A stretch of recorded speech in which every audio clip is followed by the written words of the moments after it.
And so just like that, another week has passed and I'm struggling to find my inherent funny bone as a Nigerian.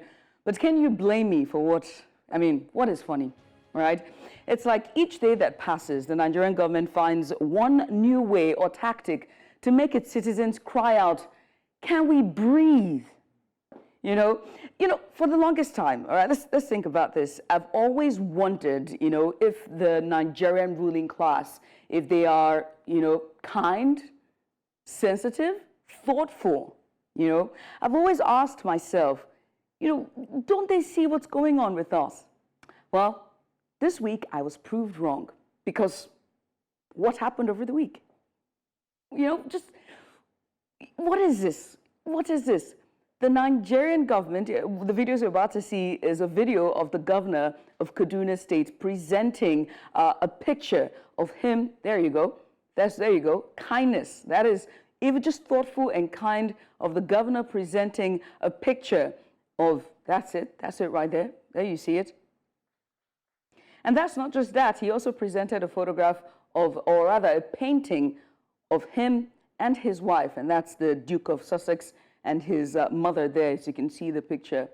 This is by far the most thoughtful thing I have ever seen. The most thoughtful thing I have ever seen in a very, very long time. So, well, as you can see, they can be kind, they can be thoughtful and sensitive and generous and attentive. That's all we can see, that they actually can do these things. And so I asked the question, why then don't we see it trickle down to us? I have a theory. You know what that theory is? The truth of the matter is, the theory to that is, it's who is on the receiving end of that kindness. And I must say that it is unbelievably kind and thoughtful, but also goes to show that the ruling class are capable of these emotions, of being gracious. But there is a small problem here, and that is, it's about who is on the receiving end. So let's test this theory, shall we? Why do you want to japa? Yes, you. Why are you running away? Not you, Yahaya Bello. I mean you, with your bank statements and your Duolingo apps and the WhatsApp groups of others, hopefuls looking to japa. Why do you want to leave? I have an answer for you. No lights, fuel scarcity. Nigerians are systematically impoverished. And I'm sure the words rent, tariff, school fees may give some persons palpitations, like Mazino over there. I'm certain he's having palpitations now just thinking about school fees. I mean, even the word traffic have some Lagosians visibly downtrodden. Let's also add some more words to that list, starting with demolish, scarcity, queue, and even the phrase coastal highway. So I think the question answers itself. But as our leaders find new ways to show us shege, it surprises me how Nigerians continually thrive, how they rise above it all, the dysfunction, the shege, pro max. So as the Duke and Duchess of Sussex visited the unsung heroes of our society this weekend, bringing awareness to our veterans, wounded and otherwise, who have been fighting the war against insurgency since 2009, we would like to take a page from their playbook and recognize you, yes you, to the traders in the street hawking their wares in traffic, the traders in the marketplaces sitting in the scorching hot sun with their goods and their wares trying to sell, to make a living the honest way, showing up every day in spite of the constant price changes and inflation. To the taxi drivers or commercial drivers, as we know them, downfall drivers, who despite the long queues and endless nights at filling stations and little to nothing when it comes to their profit margins, but they still show up every day. To the young woman, fresh out of school, wide-eyed, ambitious and hopeful with a new job and a bright future, but every day seems like an uphill battle, or is it an uphill battle? There's traffic, demanding boss, imposing superiors, and ever-rising cost of living. You just can't seem to catch a break. To the man struggling with an addiction, it's not of your own making, but don't let the demon win. The recently homeless, jobless, displaced, you went to bed one night with the roof over your head and woke up with bulldozers at your front door, not of your making, but of the powers that be. To you that cannot remember what a 3-square meal feels like, that languid feeling of a full stomach so full that you need to take a satisfying nap. a long one at that. To you, doing your job, that means an offense. Doing your job means unjust arrest by forces that are tasked to protect you. And to you, just trying to get by, I want you to know you are doing your best. Keep going. You're almost at the finish line. And a reminder that we all are trying. And so you are not alone. So hey, get out of bed. Come join us on Breakfast Extra. We promise to make your morning, or rather your Sunday morning, as extraordinary as can be. Ain't that right, Mizzino? You're absolutely correct. I am all of those guys you just spoke about, except the addiction one, but yes. No, you're not. It could be your bike riding around town. That I'm addicted to. That is not of your making. That's my co-host, Mizzino Appeal, is always looking dapper and handsome as usual. So why don't you join us in your Sunday best? My name is Judith Atibi. Welcome to Breakfast Extra, the Sunday edition.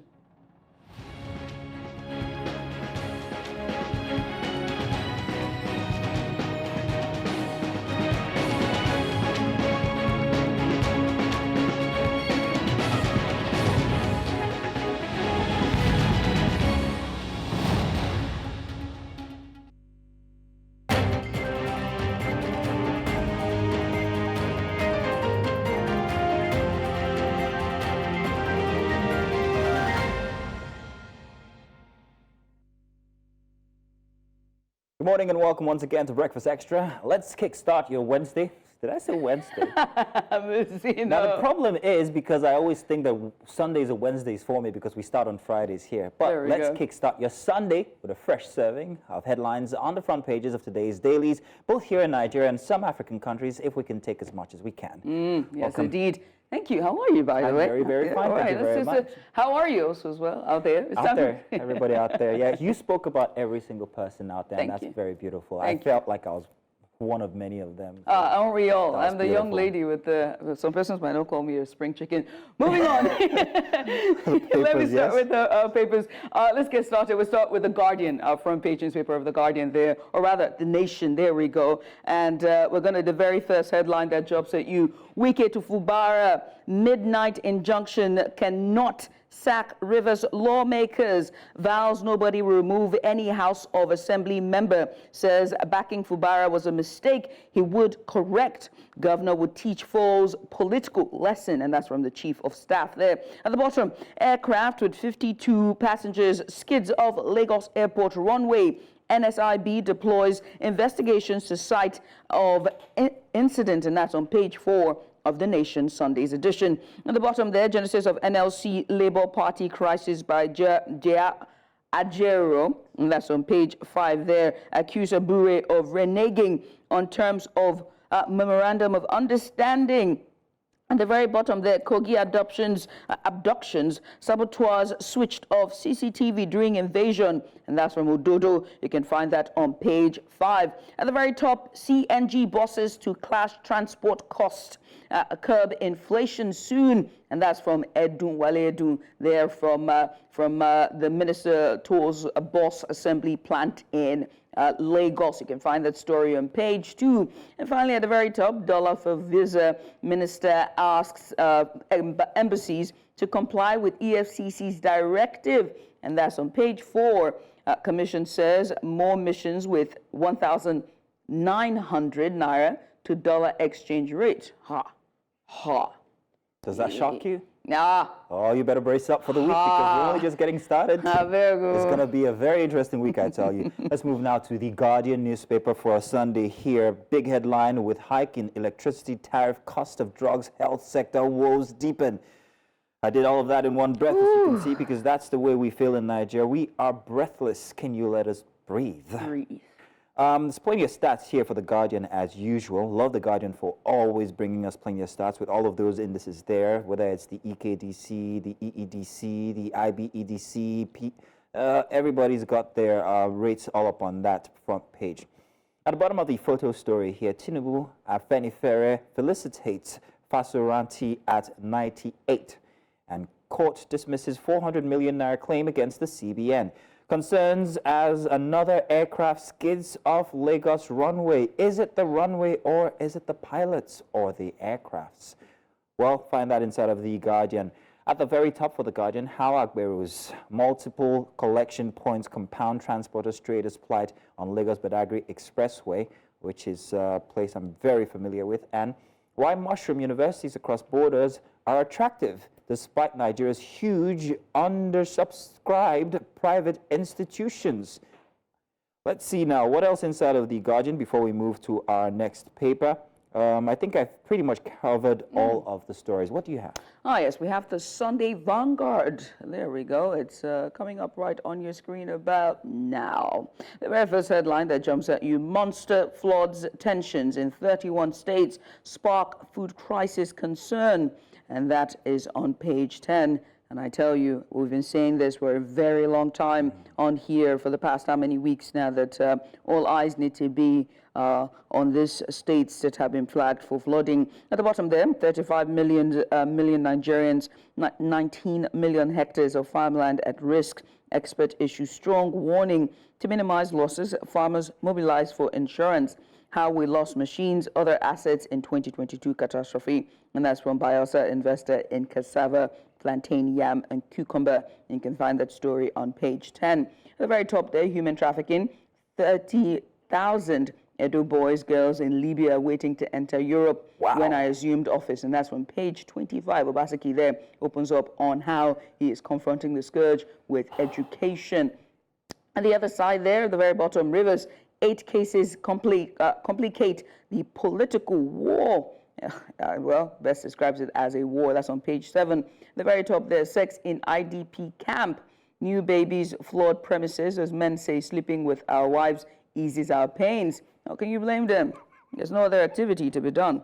You move now to the very bottom there. Monsignor, you're not supposed to laugh. I'm sorry. You move now to the bottom there. Confessions of a mass murderer. Why we killed 40 in Enugu massacre, says a beheading triggered killings. Our sponsors fled to eliminate me in prison custody. And that's on page 5. Waje speaks on a new project. That's a songstress, Nigeria's songstress and superstar there on page 19. Okuama, over 100 natives killed. And that's on page 28. Storm over local content board. You can find that story on page 29. Cybersecurity levy, federal government to rake in 4 trillion naira, which government may go after. Expert warns, and that's on page 14 there. I missed one spot there, and that's Awojale at 90. And we know that he's going to be conferred, Tinubu's vying for him to be conferred with one of the highest, or the second highest honors? Honor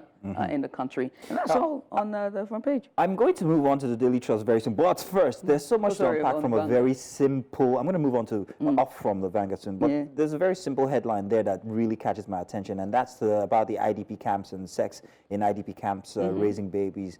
What else can we do apart from sleep with our wives? I understand that. That's incredibly funny. But then again, it is an actual... Yeah, there's nothing else to do. Situation, quite frankly. But then...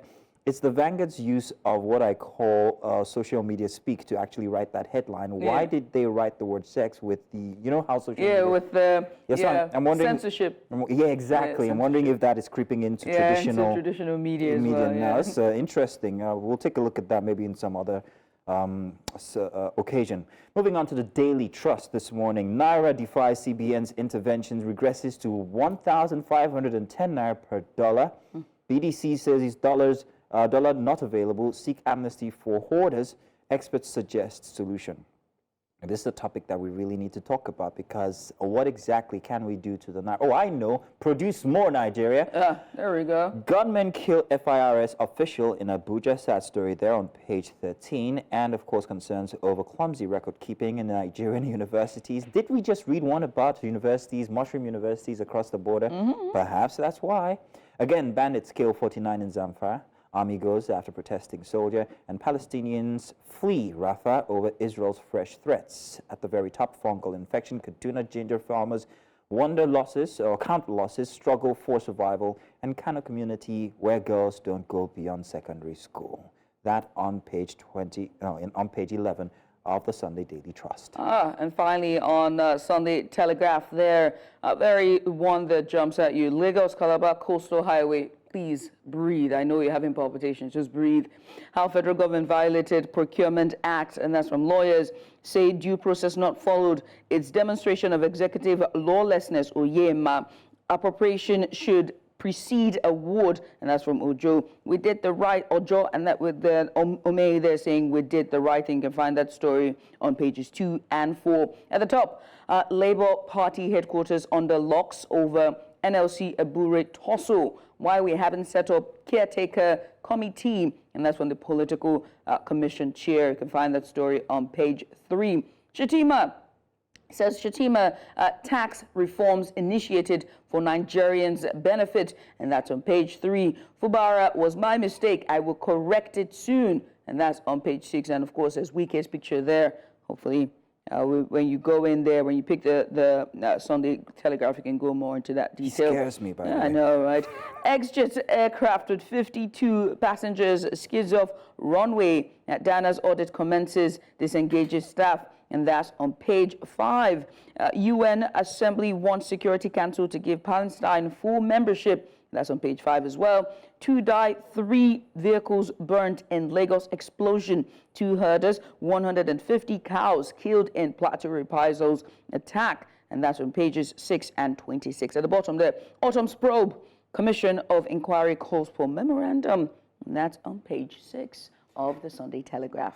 Yes, the Sunday Times is up next, and you spoke about the deaths and injury from the Lagos explosion. I think if you are looking at the front page for the Sunday Times, you'll find a picture there of the evacuation going on at the Sede roundabout, which is very interesting because I use that route always, and this morning was absolutely clear. So thank you very much to the responders who have actually taken away the wreck and sad situation, unfortunately.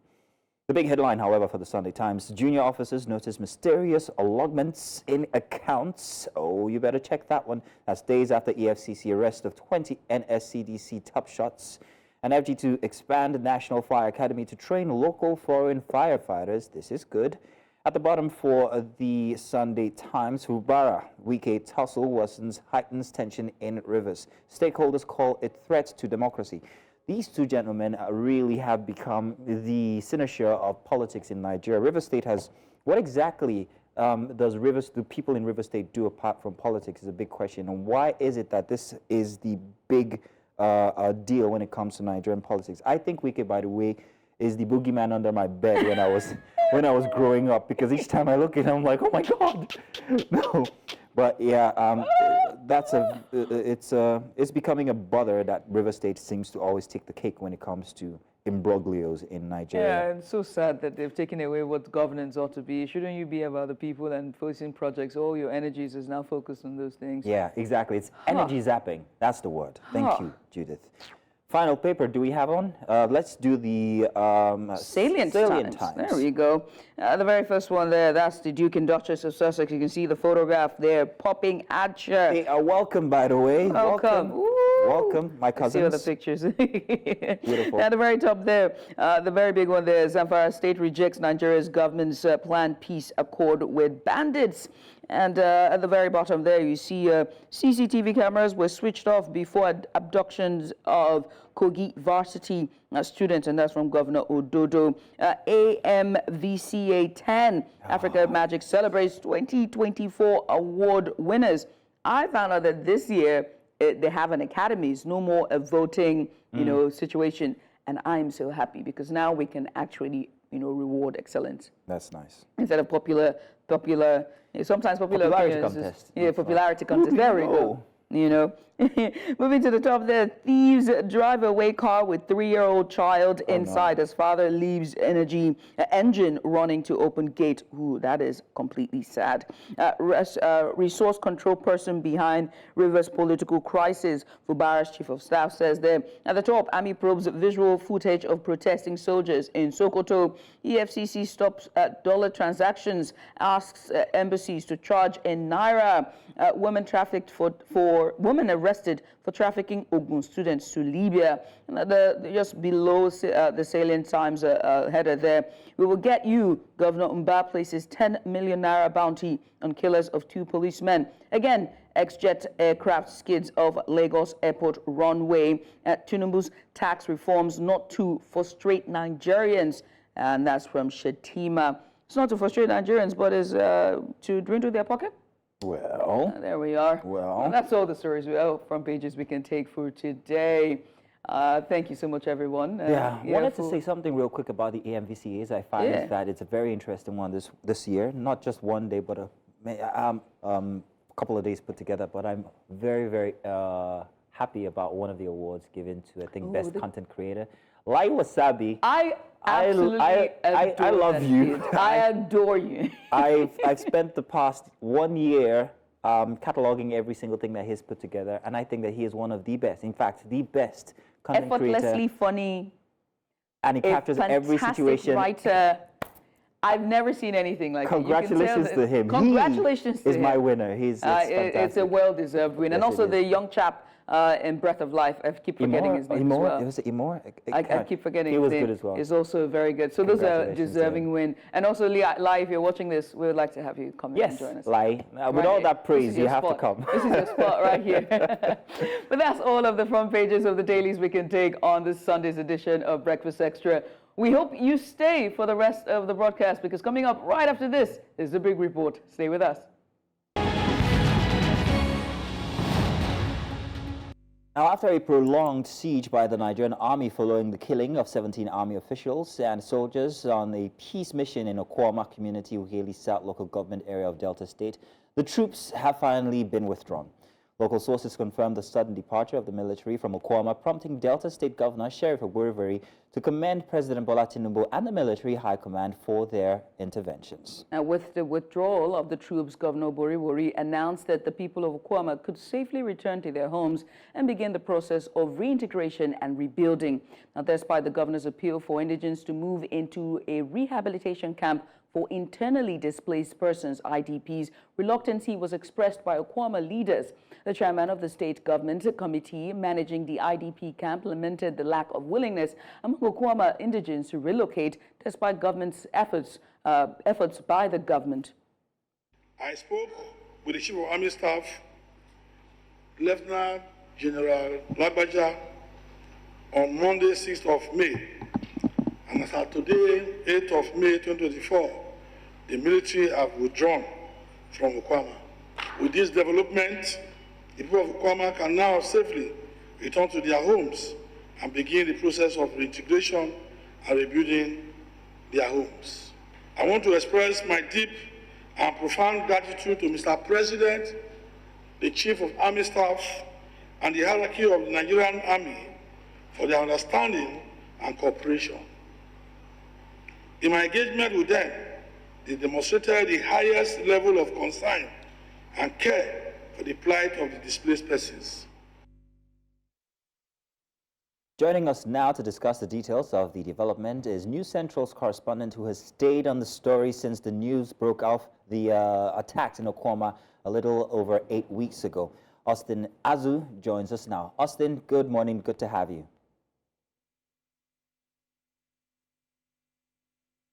Austin, I'm hoping you can hear us. We need you to fix your audio for us so we can hear you.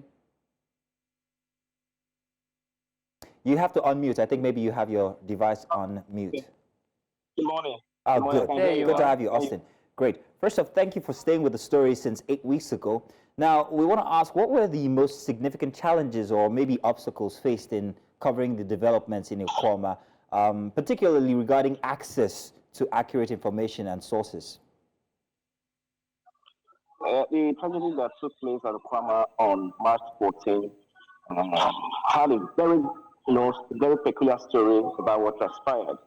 Even when the governor thereafter wanted to visit the scene, he was deprived by the Nigerian soldiers.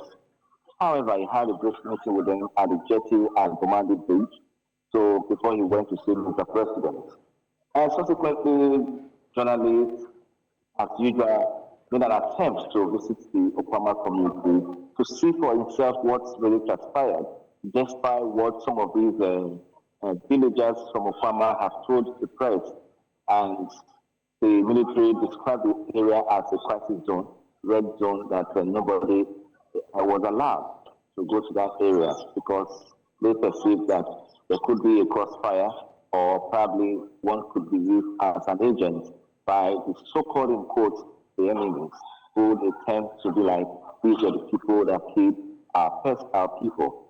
So it was really very difficult for media to really have another aspect of the story that took place at Okuama on March 14.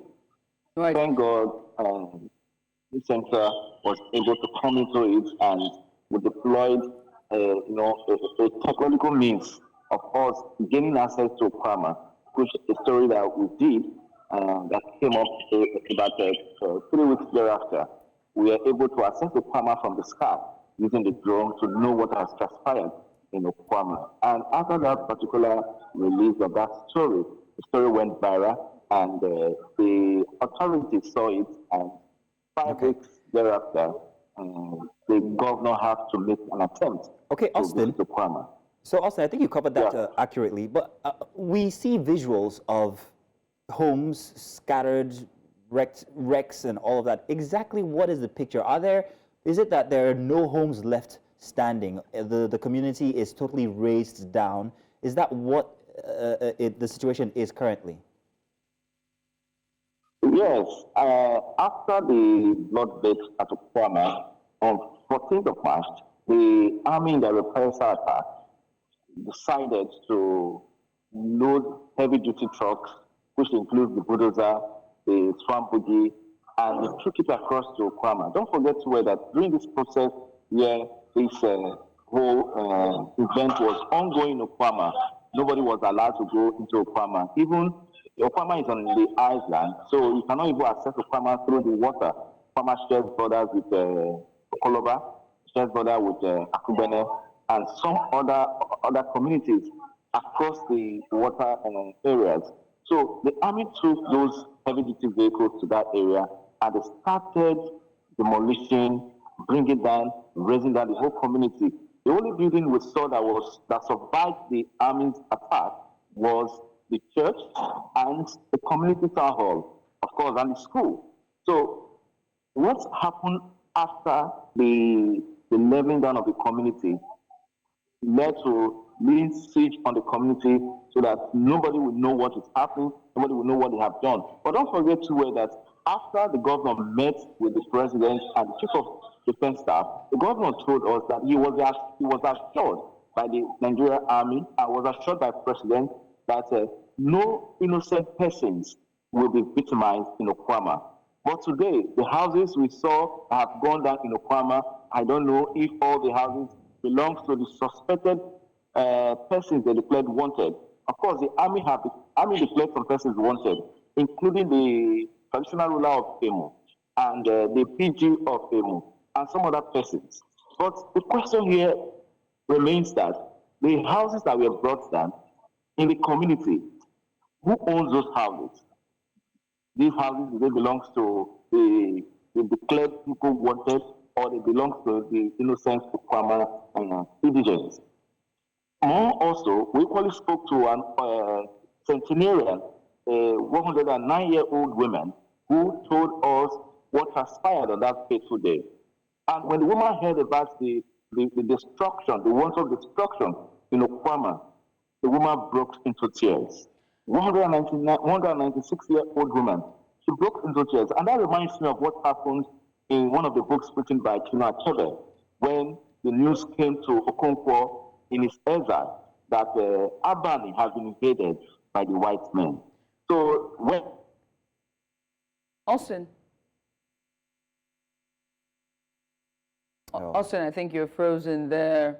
We're speaking to Austin Azu, our correspondent all the way in South Nigeria, who stayed on the story of Okuama killings. He broke the story, and we have been following the development of that story very closely. And now the Nigerian army have left the community, and the indigents have been asked to return. But the question is, where are they going to? Where are they going to Where live? are they going to go to? As you see the footages on the screen, the homes have been razed in fire, destruction of homes pulled down, and farmlands destroyed.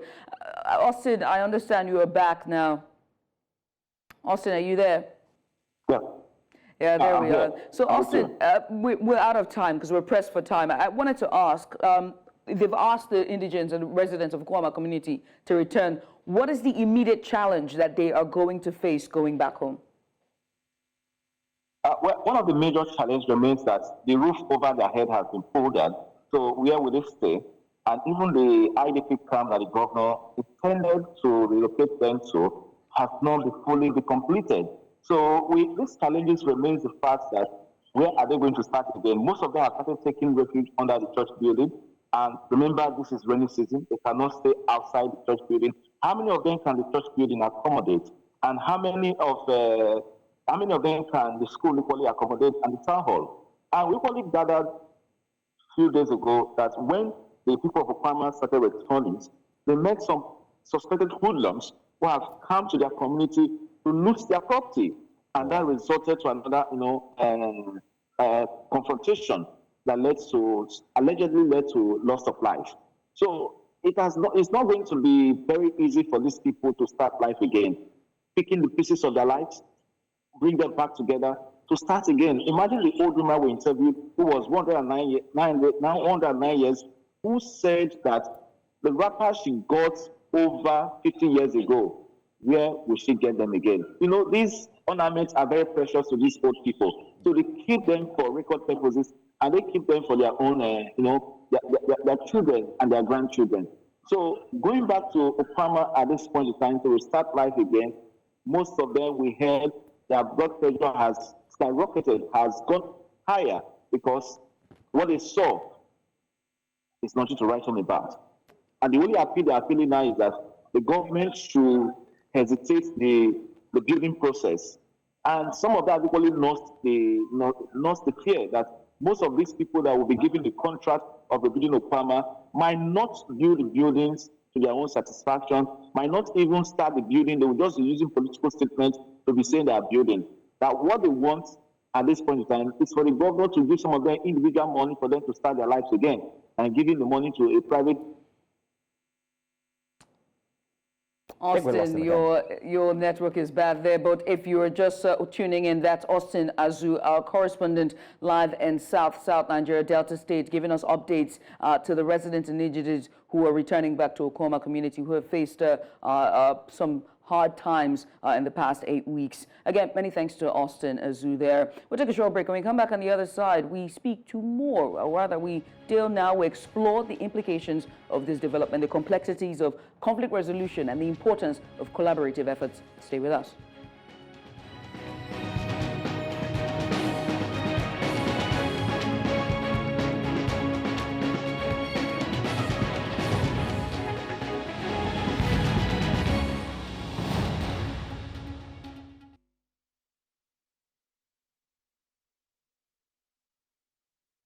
No, it's not you. I'm talking to Museum. Talking to me.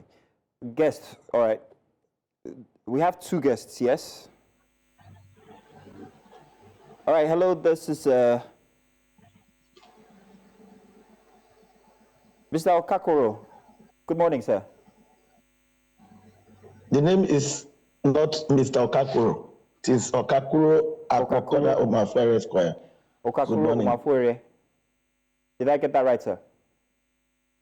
Okakuro Akokona Omafere. Okakuro is my chief title. Okay. So I get it. So we thought it was your first name. My first name is Akokona and my surname is Omafere. I'm a lawyer. All right, sir.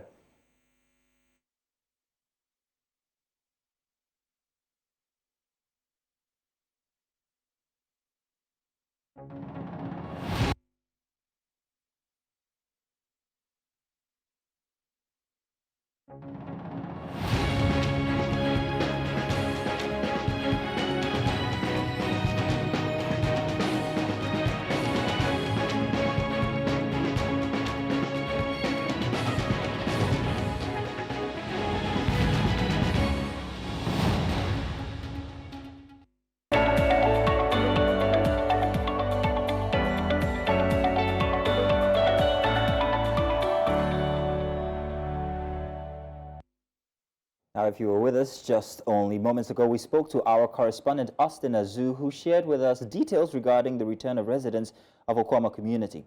Recall that following a prolonged siege by the Nigerian army, Okuama community in Delta State sees a significant shift as troops were withdrawn, allowing residents to return home and begin rebuilding. And rebuilding indeed is the word. Yes, indeed. Now, Governor Sheriff Obori attributes this intervention by the President Bola Tinubu and the military leadership with initial reluctancy to relocate to IDP camps is noted. Efforts for transition continues. Now, this development underscores the complexities of conflict resolution and the importance of collaborative efforts. So join us to explore, or rather, as we explore the implications with our esteemed panel for today.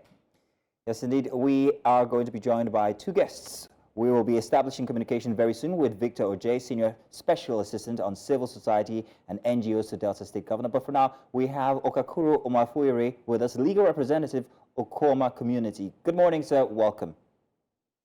Good morning. Pleased to join you. Yes, sir. Thank you for joining us on a Sunday. Now, sir, can you please provide us insight into the collaborative efforts between the civil societies, NGOs, and the Delta State government in addressing the situation in Okuama presently?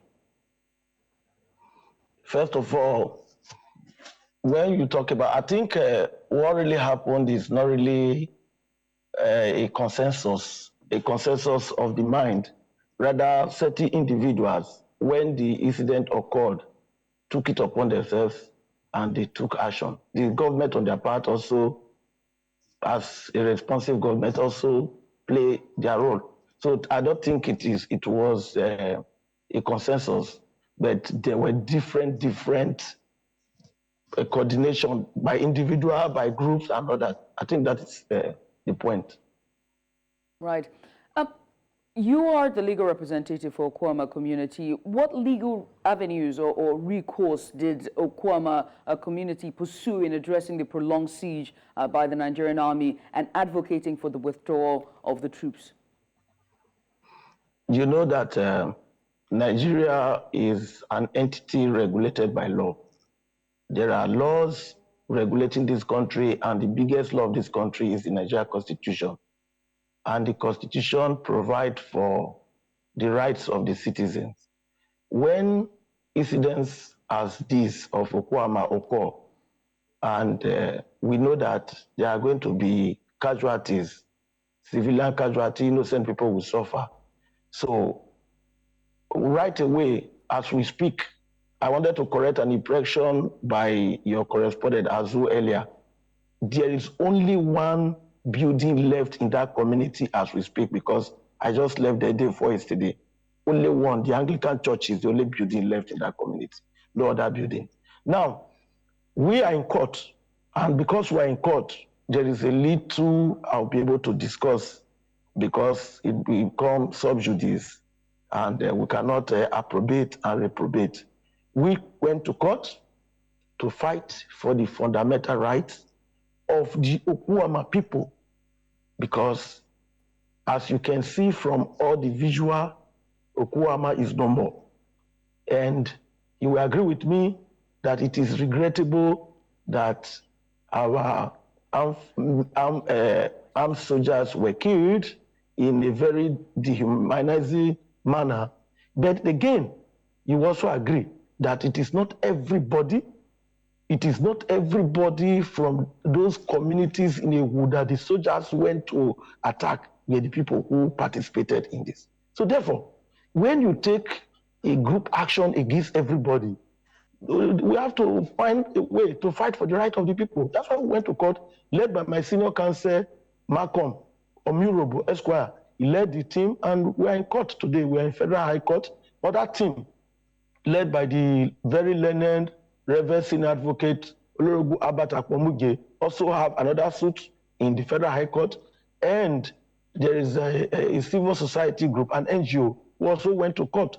All these three suits are fighting, seeking for the fundamental right of the Okuama people. Thank you very much, sir. I think we've established a connection with Victor Ojay, so we're going to be moving on to Victor Ojay. Victor Ojay, you are welcome. Victor Ojay is the Special Assistant on Civil Society and NGOs to Delta State Governor. Victor, good morning. Victor, are you with us, please? If you can unmute. Hello. Good. Good to have you here, Victor. Thank you for joining us. You can't hear us? Can you hear us now, please, Victor? I can't hear you. I can't All right, hear we'll have to rectify that, but let's move on now. Perhaps maybe if you take the earpiece off, it will be best. But while we're doing that, let's go back to our previous guest now. Please, sir, let's ask, can you shed light? I know you said that the matters are in court, but however, can you shed more light on the legal framework and agreements reached between the community representatives and the government regarding the troops withdrawal and the subsequent reintegration process? Right away, I can tell you that the community did not sit and discuss or collaborate with the government. The government on their own felt it needful to collaborate with the military to see the need for them to withdraw from the community because of the people suffering. You could see reports of the people in the bush, children dying, there's no food, no place to sleep, and it's never easy. So the Delta State government on their own took it upon themselves. They negotiated or discussed or whatever, whichever method they could use, they prevailed on the military high command and the presidency. And I think that led to them withdrawing. And also, on our own part, we have been in court. We've been in court also fighting the military that, no, you can't just do this. And you cannot also occupy the community because the community, there's no Nigerian law that says if soldiers are killed in anywhere, then the military should go and destroy the place and occupy the place. So we'll be fighting from the court. The government have been doing their own. I think that is, and the newspaper too, the media, they are also doing their part. I think this effort led to what we are seeing today. Victor, are you back on now? Because I have a question for you. Yes, I'm back. I can hear you clearly. Fantastic. Can you provide insights into the collaborative efforts between civil societies, NGOs and the Delta State government in addressing the situation in Okuama community? From day one, all hands has always been on deck. The civil society, the government, stakeholders were very responsive by way of agitating for the military to leave the community because, like the legal representative rightly said, there's no law that says that when soldiers are killed in the community, that soldiers should take over that community. And for a start, the military were never supposed to be there in the first place because it is the mandate of the police to investigate such nefarious acts from citizens or from persons that carried out that killings, unwarranted killings of those military officers. It's so painful, but what has happened has happened. I mean, the souls of those that were lost, rest in peace, because it's something that is unthinkable that happened, and nobody is happy about it here in Delta State, whether from stakeholders, from state actors or non-state actors. But it's a good one. I want to appreciate distinguished Senator Ned Nwoko for his efforts playing politics beyond borders as a Delta North senator that went to Delta Xtra to advocate for the release of the royal father from Ewu Kingdom, Okuama community. And I also want to appreciate His Excellency Sheriff Oberewori for his actions also as a responsive governor, because he has made provisions for their welfare, even while they were while they were away from the community. He did a lot to make sure that they had access to feeding. The Chief of Army Staff is also a good man because of the role he played. The Chief of Army Staff obviously showed us that it was after some days of advocacy, but he gave it a positive thought, that 24 hours after he was approached to release the monarch, the Chief of Army Staff was so civil, and we appreciate his effort. He really showed that, yes, in the military, we still have some officers who still respect human rights.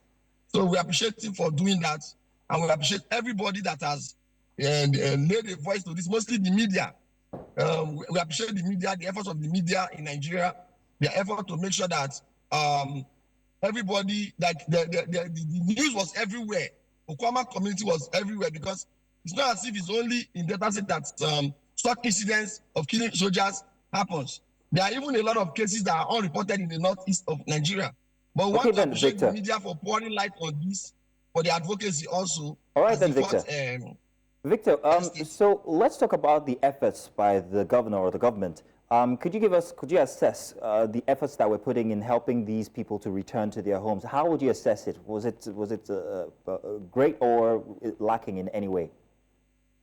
It's a positive one. The primary aim of government is the welfare and security of its citizens. The government of Delta State did well. They made provisions for feeding to date, and then the governor set up a committee to investigate what actually led to this, and also a committee that will take care of them for their integration back into the society. I want to come in there, Victor. I want to come in there, Victor. Real quick, Victor. Now, you said that there's an investigation that has been started. Has anything come out of the investigation? It's been 8 weeks. 4 weeks ago, we saw the governor on ground. It's still ongoing. But it's been 4 weeks since the. It's been 4 weeks since. Time before you conclude. Just like the NSAS panel, it took a lot of time, a lot of weeks and months of hard work, of investigation, of fundamental right violation by the police towards the citizens. So it takes time. I know in a very short time, the report will be out. And those who are to be held accountable must be held accountable. Let me come to you, sir, regarding, legal representation. How would you assess, the people of Okuama and just the effectiveness so far in the entire process throughout this entire time, both, them having access to legal representation and also the response from the state government? That's you, Mr. Omofoye. I want to first of all, I want to correct one impression created by one boss. Victor is one boss. I know him very well. So I want to correct that impression. Issue of feeding the people. Government never fed the people. I've been in constant touch with the people. When the only persons that have come to help the people so far in terms of feeding was one honorable man, Michael Egi, who stays in US, who sent donation. The Red Cross wanted to make donation, but they couldn't access them. Then Urhobo Historical Society, as we speak, and UPU, they are the only other person now which are the point of trying to give them something, because I've been in constant touch with them. I've been going to the forest to meet with them until when they return, and also when they before yesterday. Now on the issue of legal representation, we are very, very adequate and up and doing in that aspect, because like I told you, we have 3 suits already in court. One is being led by a team of senior advocates and a galaxy of other lawyers, wherein they are demanding about 150 billion as general damages and all that. While we have our own suit led by Malcolm Omirobo, where we are demanding 200 billion for the displacement of the people, for dehumanizing the people, for destroying their community, for making them look less than human beings, for making them to suffer, for making children to die. So we are very, very updated. We are very strong in our matter. And as I can speak to you, the military has been served, and having been served, they don't even have representation in court. On the last day we went to court, there is no representation. They have not put in any papers. And the court has adjourned to on the 4th day of June for us to come up and move our motion. That is where we are as it is. And again, we are also making effort, because fundamental rights is a right that inures to human being. Because you're a human being, you have a right to live and you have right to own property. So we are thinking of consolidating these 3 suits so that we can just run with one purpose. That is what we are doing as we stand. Let me also ask about the challenges that the people are facing. You are the legal representation so far, so that means your ears you're close to them. You're literally their eyes and ears. From your own account, what are the challenges that they are facing currently regarding just, the NGOs' collaborative efforts so far and just trying to reintegrate back into everyday life? Now, first of all, the government, in their own wisdom, thought it wise that they should set up an IDP camp. But the people have their own reservation. The reservation is from their past experience during the flooding period, whereby people come to the camp to lay siege to food being brought and all sorts of treatment. Then also they also have reservation as to staying far away from their community after the withdrawal of the soldier, whatever. Their plants, their products, and whatever, the ruins.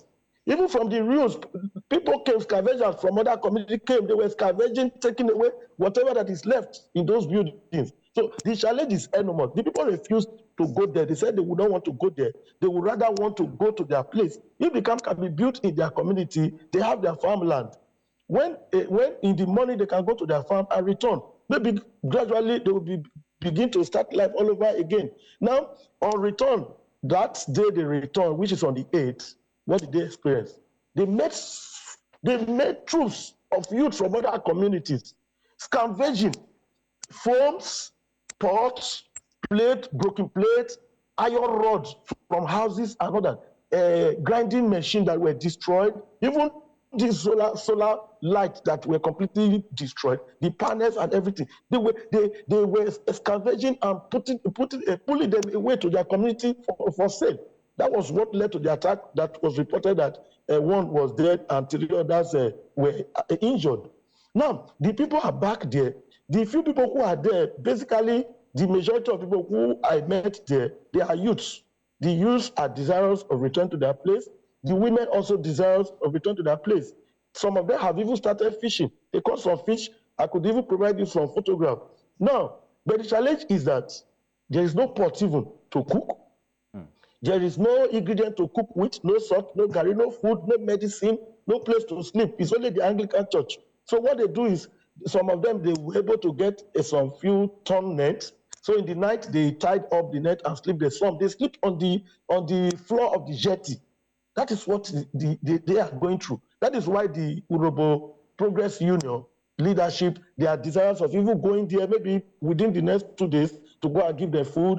Then the Urobo Historical Society, United States of America, send donation, and the food will be maybe taken to them in the shortest period. So what the people need now, they need resettlement. They need effort from everybody on how to start again. Because one of the women I interacted with told me that the mom died few days before the incident. The mother is in mortuary.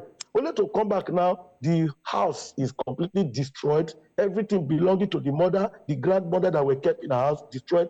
All her provision shop, everything looted away. I'm thinking of compiling the level of destruction in that community. It's a very bad situation, Mr. McHarry. Economic trees were pulled down. Economic trees were pulled down. That is the level of, in fact, we cannot really recount. It's a grim picture. But Victor, I want to come to you now. You've heard the picture that has been painted by Mr. McHarry here. And it's, indeed, I'm sure that the civil societies and the NGOs are going to do their best to try and reintegrate these people back into their homes. However, that place, that community and communities around are a very volatile place. We also know that perhaps the initial instance had something to do with illegal oil processing or so. Now, with that in view and looking forward in the future, what can be done and how are the people being helped here to ensure that this doesn't happen again? Like I've always advised, stakeholders should get at least 20 volunteers from every community. Then 5 drones for area surveillance to monitor the terrain. Because if before now we had access to, or the community had access to area surveillance and drones, that the youths were running surveillance, area surveillance, to survey the region, they would have seen that there was ambush from the drone, that there was an ambush against those military men, and they would have cautioned them. But there was no area surveillance, no drone. So I'm advising this is my personal advice, that every community that always have exterior attacks should make effort of getting at least 5 drones for daily surveillance, aerial surveillance, for security reasons. And the youth should have access, these 20 youth should have access to iPads or phones that they could use to power this drone. And there should these youth should also be funded by way of data, monthly data, because they need data for communication, and they should create a WhatsApp platform where they can be sharing information or data of whatever suspicion they have about their surveillance.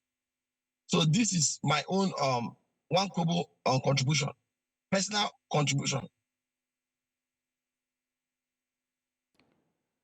Well, Victor, many thanks for that, and also to yourself as well, Mr. Omafore, for just taking out the time this morning to have this conversation with us. We do appreciate you for coming on, gentlemen.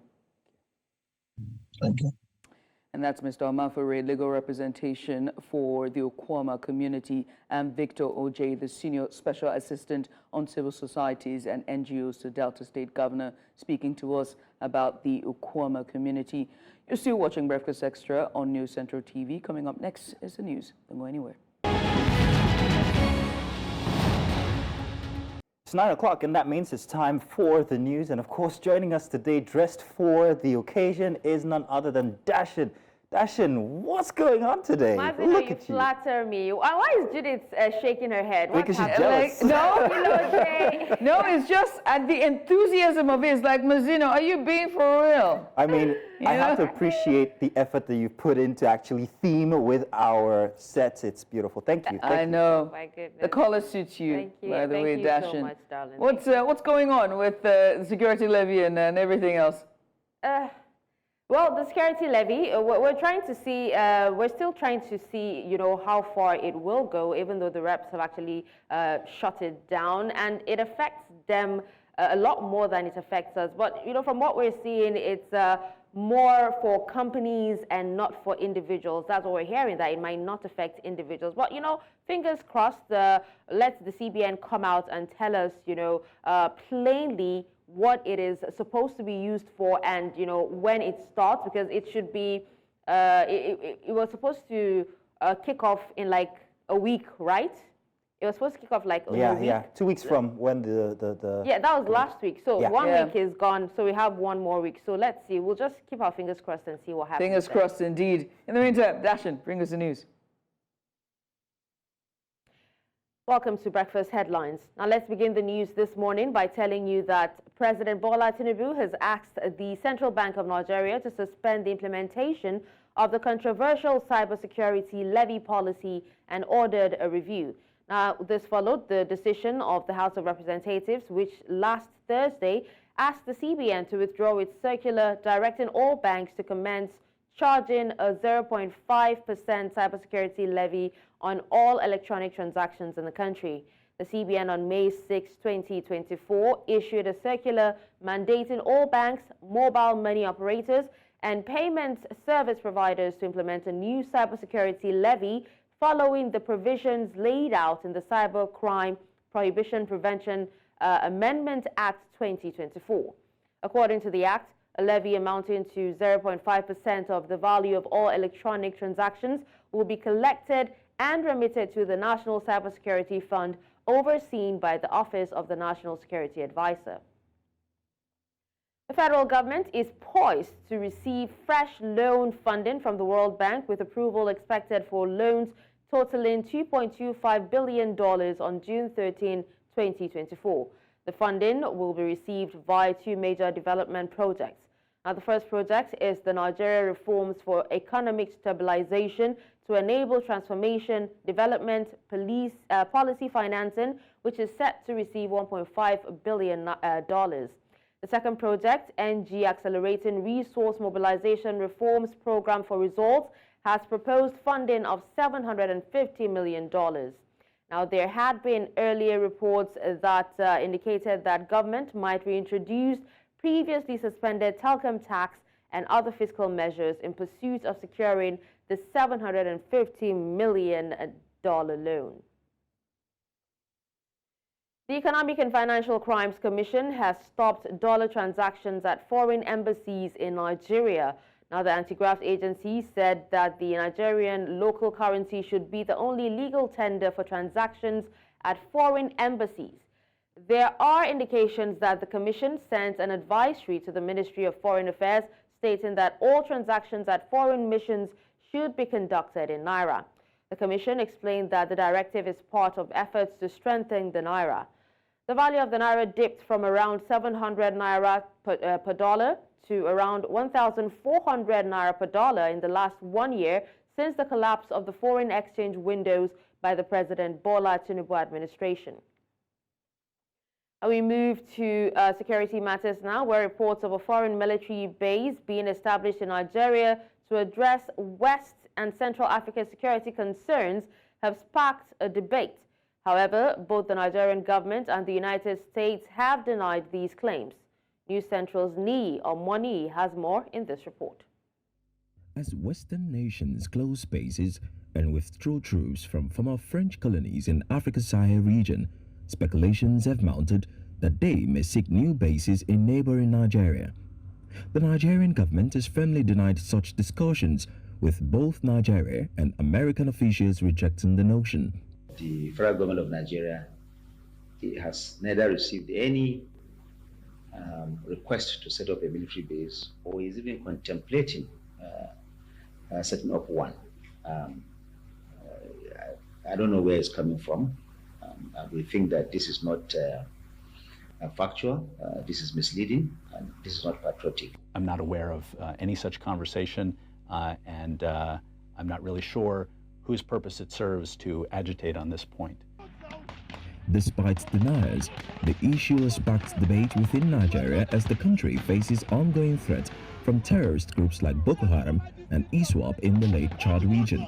The risks are actually enormous. One is that there will be some strategic superpowers who are already making inroad into the Sahel, and then of course Nigeria becomes a country of interest. And if Nigeria becomes a country of interest, it means that there will be resurgence of new groups, terrorist groups will be coming in. So Nigeria becomes a playground for sales of arms and ammunition and small arms and light weapons.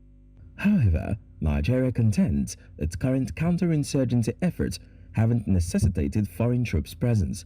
A foreign military base will not do anything for us because we have already seen an example of what happened in Niger. Their presence have not made any difference. It didn't do anything. So why should we, Nigeria, go ahead and have a foreign military base in our own country? Nigeria currently receives substantial foreign cooperation in its fight against security threats, achieving these without hosting any foreign bases. The government prioritized deepening these international partnerships, rendering foreign bases unnecessary. The security situation in West Africa will likely continue to influence these discussions as countries work together to contain terrorism. In Lagos for News Central, Nii Omoni. Let's move to politics, where former national chairman of the People's Democratic Party, Prince Uche Secondus, has accused the Minister of the Federal Capital Territory, Nyesom Wike, of being the mastermind of the current charged political atmosphere in Rivers State. The former PDP national chairman made the accusation on the heels of Wike's incessant feud with the Rivers State Governor, Siminalayi Fubara, saying the FCT minister had been demarketing the state because Governor Fubara had blocked all loopholes that could grant him access to the revenues in the coffers of Rivers State. Secondus alleged that Wike had instructed his aides and political associates to continuously malign and sabotage the peace process and prosperity of Rivers State by ceaselessly attacking Governor Fubara and other leaders of the state in the media.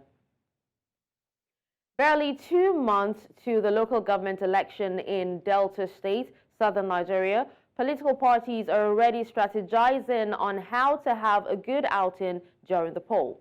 News Central correspondent Austin Azu completes the story. The Delta State Independent Electoral Commission, after meeting with the various stakeholders and political parties in Asaba, the Delta State capital, announced the dates for the local government elections. Chairman of Labour Party in the South-South geopolitical zone is optimistic about his party's readiness for the polls. He said the party has resolved to contest the 25 LGAs and 500 councillor seats across the state. These councillorship aspirants on the platform of the Labour Party called on the state electoral umpire to be upright in all the electionary processes. They demand a level playing ground for all parties to exercise their franchise. So I don't think we are going to say because the right result that we're not going to contest the election. No. Our candidates will go for the elections. We're already doing what we're supposed to be doing, bringing our candidates up very soon. We'll start having our primaries, and definitely we'll put our candidates out to contest for the local government elections. So this should please give us a free and fair election, which will help the people. Not saying PDP should not win. I'm not saying APC should not win. But what I'm trying to say, a level playground. Our amiable governor, please don't be a dictator nor a tyrant to mold this political system. Remember, if you do, your second tenure will be at stake. Meanwhile, the chairman of PDP in the state has unveiled the party's timetable for the election with assurance of sweeping the polls. We are prepared, we are willing, we are determined to ensure that we win all the available positions. Yes. If they are afraid that we're going to win and therefore they want to run away from contesting, they can run away. But whether we're going to defeat them, of course, the answer is yes, we're going to defeat them. The state governor urged gender inclusiveness for the PDP by choosing their chairmanship and councillorship candidates. I keep telling people that if you get chairman as a man, the vice should be a woman. Then also, in each of the local government, you must come with not less than 3 female as councillors. All eyes are now on the Delta State Independent Electoral Commission to conduct free, fair and acceptable local government elections across the 25 local government areas in the state. In Asaba, for News Central, Austin Azu. And that's it on Breakfast Headlines. It's back to Mazino and Judith. Thank you very much, Dashin. Remember, if you do... That got me.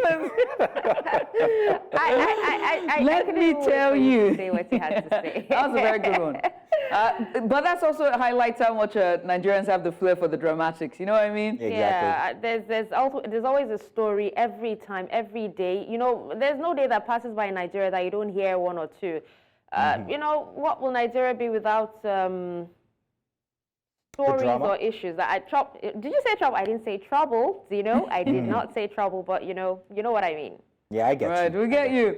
Dashin, thank you so much for bringing us the news. We'll see you at the top of the hour. And we're going to show break. Jinx, we're going to show break when we come back on the other side. This time we'll talk about Weekend Warrior. Our warrior for this week. Want to find out who? Give me muscles. Do your own, let's see. Nah, do it. Stay with us. Welcome back. And it's time for Weekend Warrior. Judith will do that, but I'm not used to that, but it's okay. Now, a very interesting Weekend Warrior we have today. In the records of Nigeria's fight against the Ebola virus in 2014, one name stands out yet remains largely unrecognized for her supreme sacrifice, Nurse Justina Ejelonu. Amidst the chaos and fear that gripped the nation during the Ebola outbreak, Justina, a dedicated nurse at First Consultant Hospital in Lagos, bravely stepped forward to fulfill her duty. She was assigned to care for the index case. Justina faced the virus head-on, knowing the risks, but never wavering in a commitment to a patient and a country. Now, despite being pregnant and experiencing morning sickness, Justina chose to prioritize her duty and ultimately paying the price for her selflessness. And as we commemorate International Nursing Day, let us remember and honor the countless nurses like Justina Ejelonu who tirelessly serve on the front lines of healthcare often without recognition or acclaim. International Nursing Day is a day dedicated to honoring the invaluable contribution of nurses worldwide. In Nigeria, where healthcare faces numerous challenges, such as an understaffed sector due to the brain drain and mass exodus, lack of basic amenities and resources, Nigeria's nurses confront numerous obstacles in their quest to deliver quality care to patients. Yet, amidst these challenges, Nigeria's nurses continue to demonstrate unwavering dedication, compassion, and resilience. Nigerian nurses are the unsung heroes of our healthcare system. The commitment to their patients is truly inspiring. Inspiring indeed. As we celebrate International Nursing Day 2024 with an apt theme, by the way, it's called Our Nurses, Our Future, the Economic Power of Care. Let us take a moment to honor the remarkable contributions of Nigeria's nurses and recognize the challenges that they face in providing care to our communities every day. So together, let us advocate for better support, resources, and recognition for our nurses. We work tirelessly, or rather, who work tirelessly to keep us healthy and safe. Their dedication, compassion, and sacrifice exemplify the true spirit of nursing, and their contributions to our society are immeasurable. Indeed, true. So we say congratulations to our nurses, and here's a call to the government, by the way, and the relevant stakeholders to do all that they can to improve our healthcare system, thereby improving the working conditions of our nurses. And to our beloved nurses, male and female, must mention, we see you guys, we appreciate you guys, and we say thank you very much for all the hard work that you put in every single day, including Saturdays and Sundays like us. Yeah, thank you very much. Oh, yes, indeed. And also to Justina Edro-Lonu, we understand that she was pregnant at the time, to her entire family. At times like this, it feels like her work has gone unnoticed. No, but not so. It's not. We'll remember and we'll continue to do so. And her name, we'll do our best to make sure that her name doesn't fade with the sands of time. Yes, indeed. Now do stay tuned, because coming up, we've got our next big story. And this one will interest you, so please do stay tuned.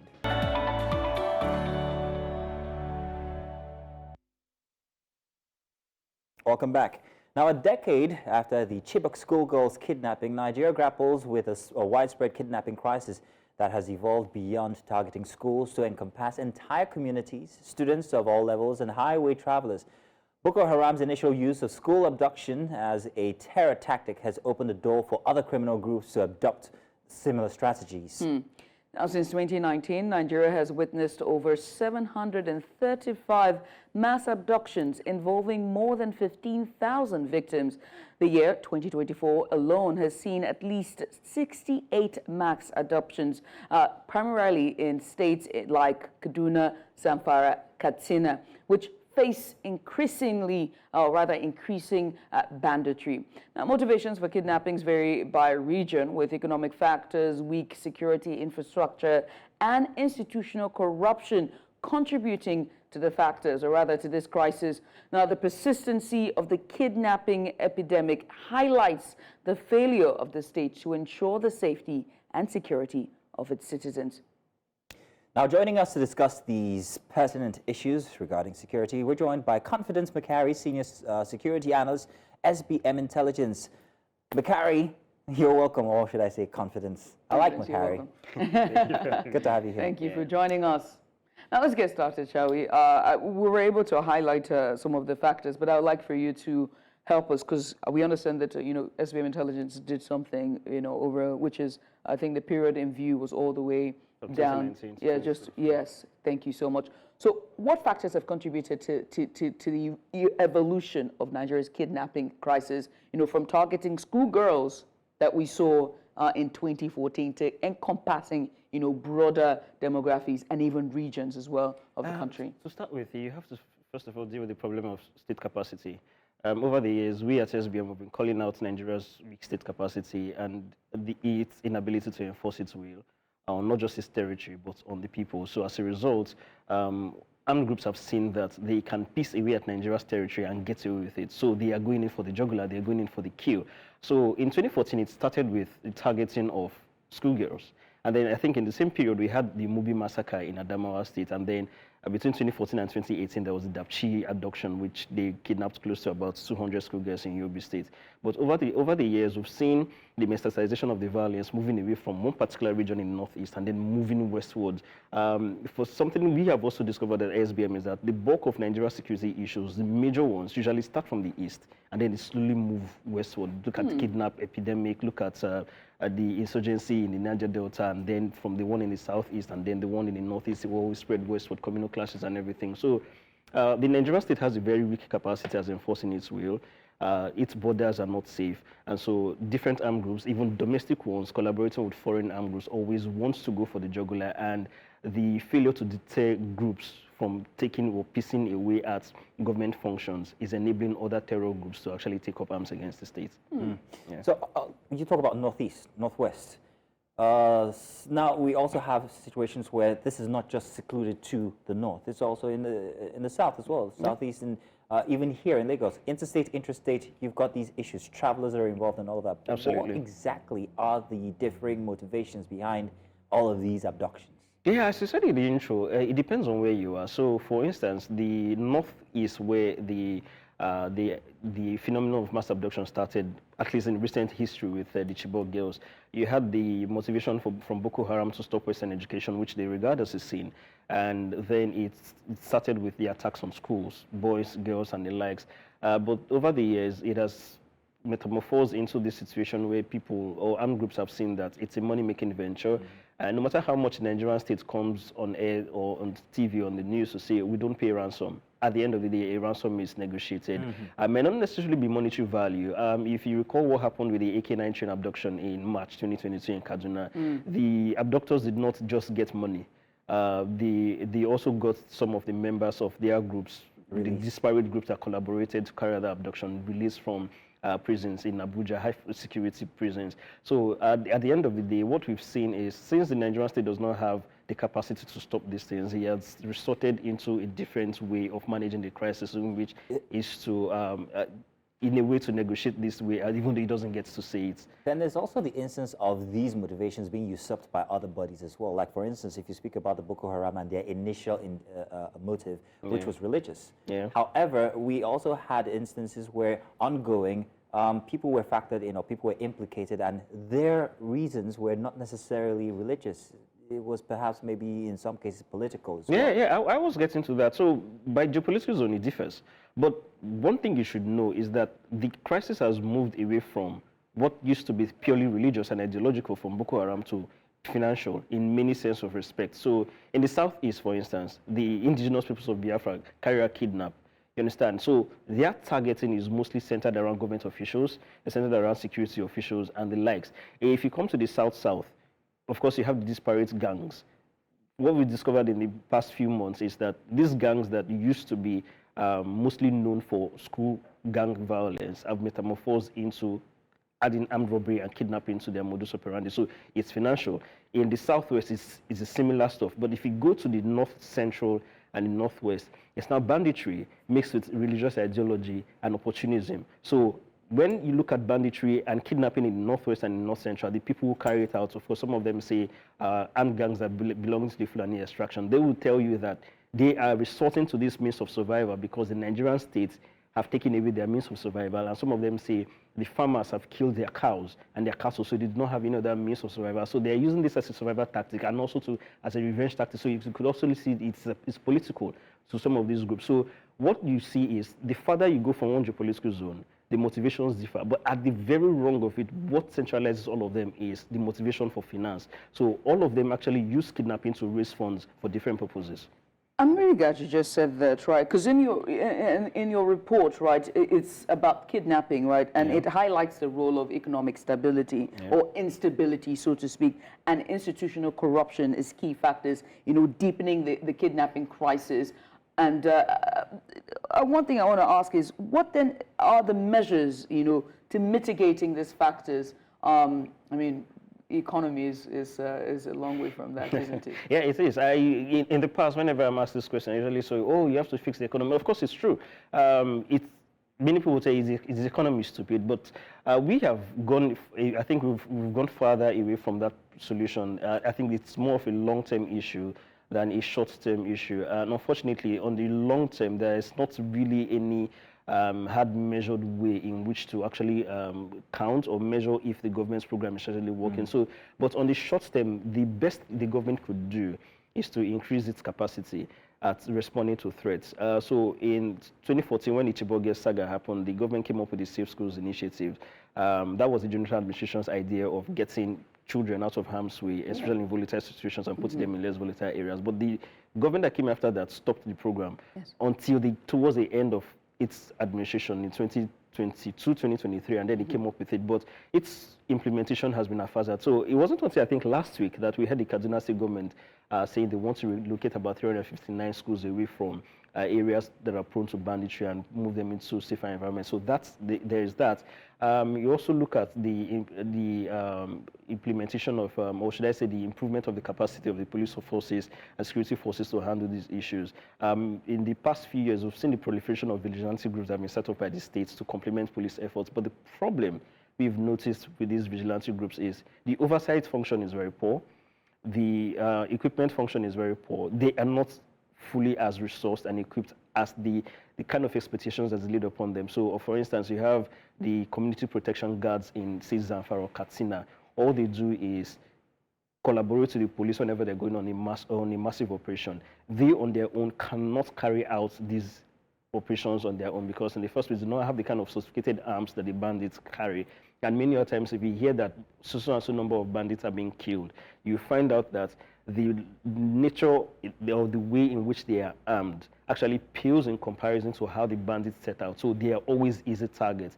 And it doesn't also help that the militia has largely withdrawn in terms of its spread.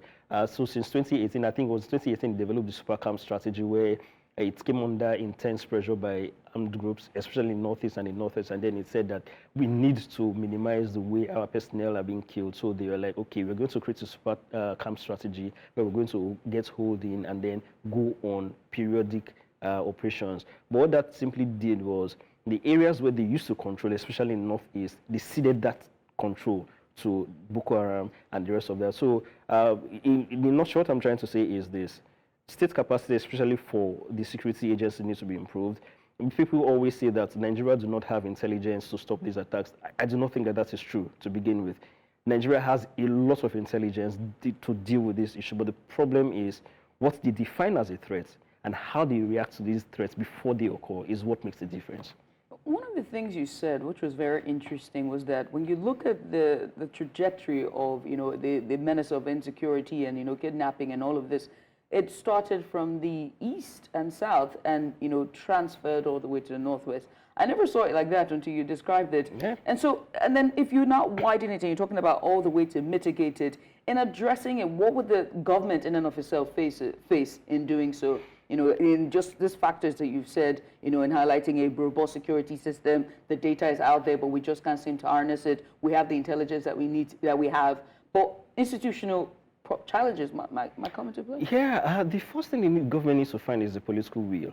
I would say that the Tinubu administration doesn't really have security as its core focus as much as its eyes are on the economy.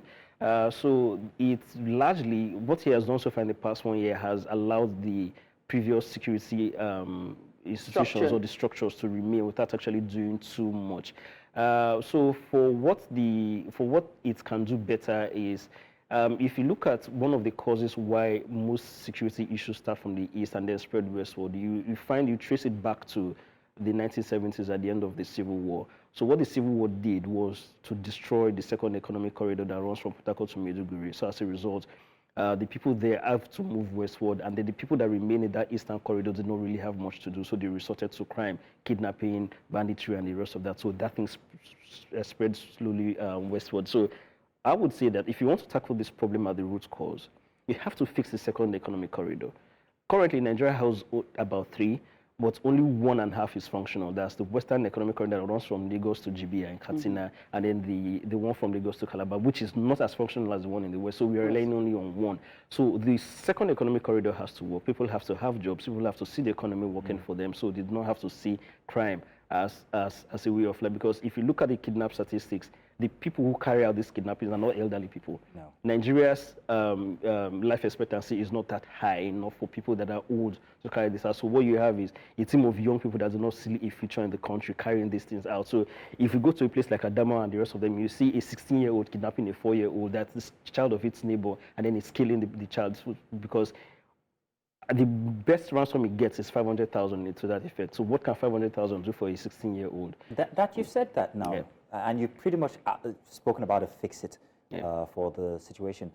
With the evolving nature of kidnapping in Nigeria, how has the Nigerian system itself evolved to try and tackle these different iterations of kidnapping? Have they at all, or is it one size fits all? So it depends on what the security agencies are doing. I would say that in the past, kidnapping used to be an exclusive, tackling kidnapping as a crisis used to be exclusive preserve of the police. Then we used to have the anti-kidnap squad of the police.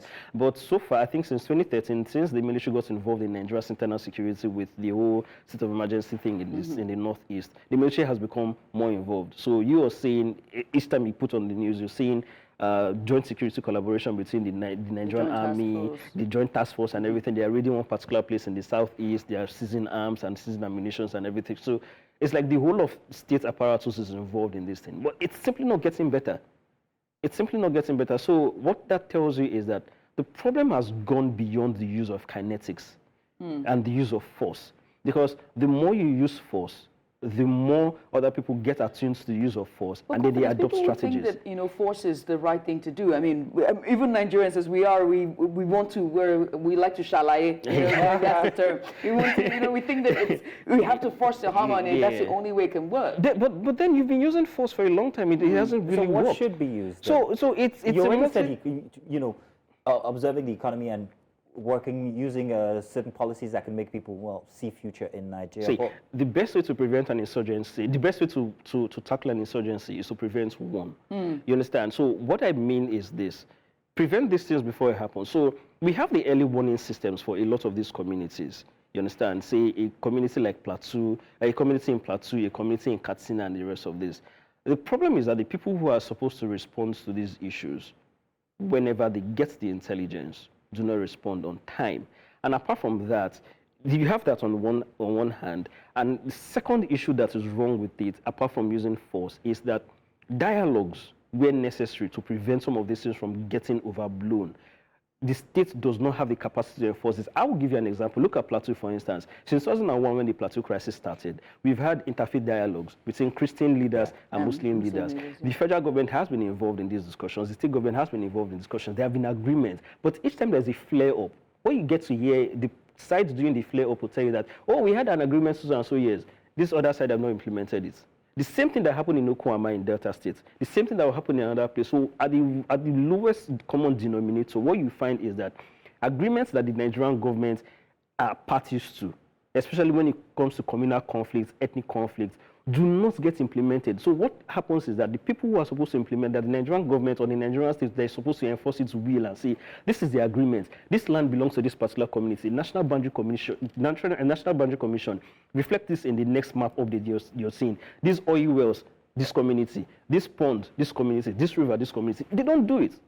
I remember 2 years ago, the then governor of Rivers State, Nyesom Wike, said that the Soku oil wells dispute that the Supreme Court has ruled in favor of Rivers State, the National Boundary Commission waited for bribes from the Rivers State government to reflect it in its map. So these are some of the issues. So what I would say is this: if you have issues that could be settled by dialogue, do all your best to settle it by dialogue. If you have issues that could be settled only by force, you know that you have to settle that issue with force. Do not use force to settle things that could be settled by political dialogue, because the more you use force, the more people get resentful and the more people develop issues to bypass the use of force. For the insurgents, the insurgency and the perpetrators of the insurgencies and also the bandits as well, we've seen the approach by the government towards those people. It's either rehabilitation, forgiveness, and reintegration.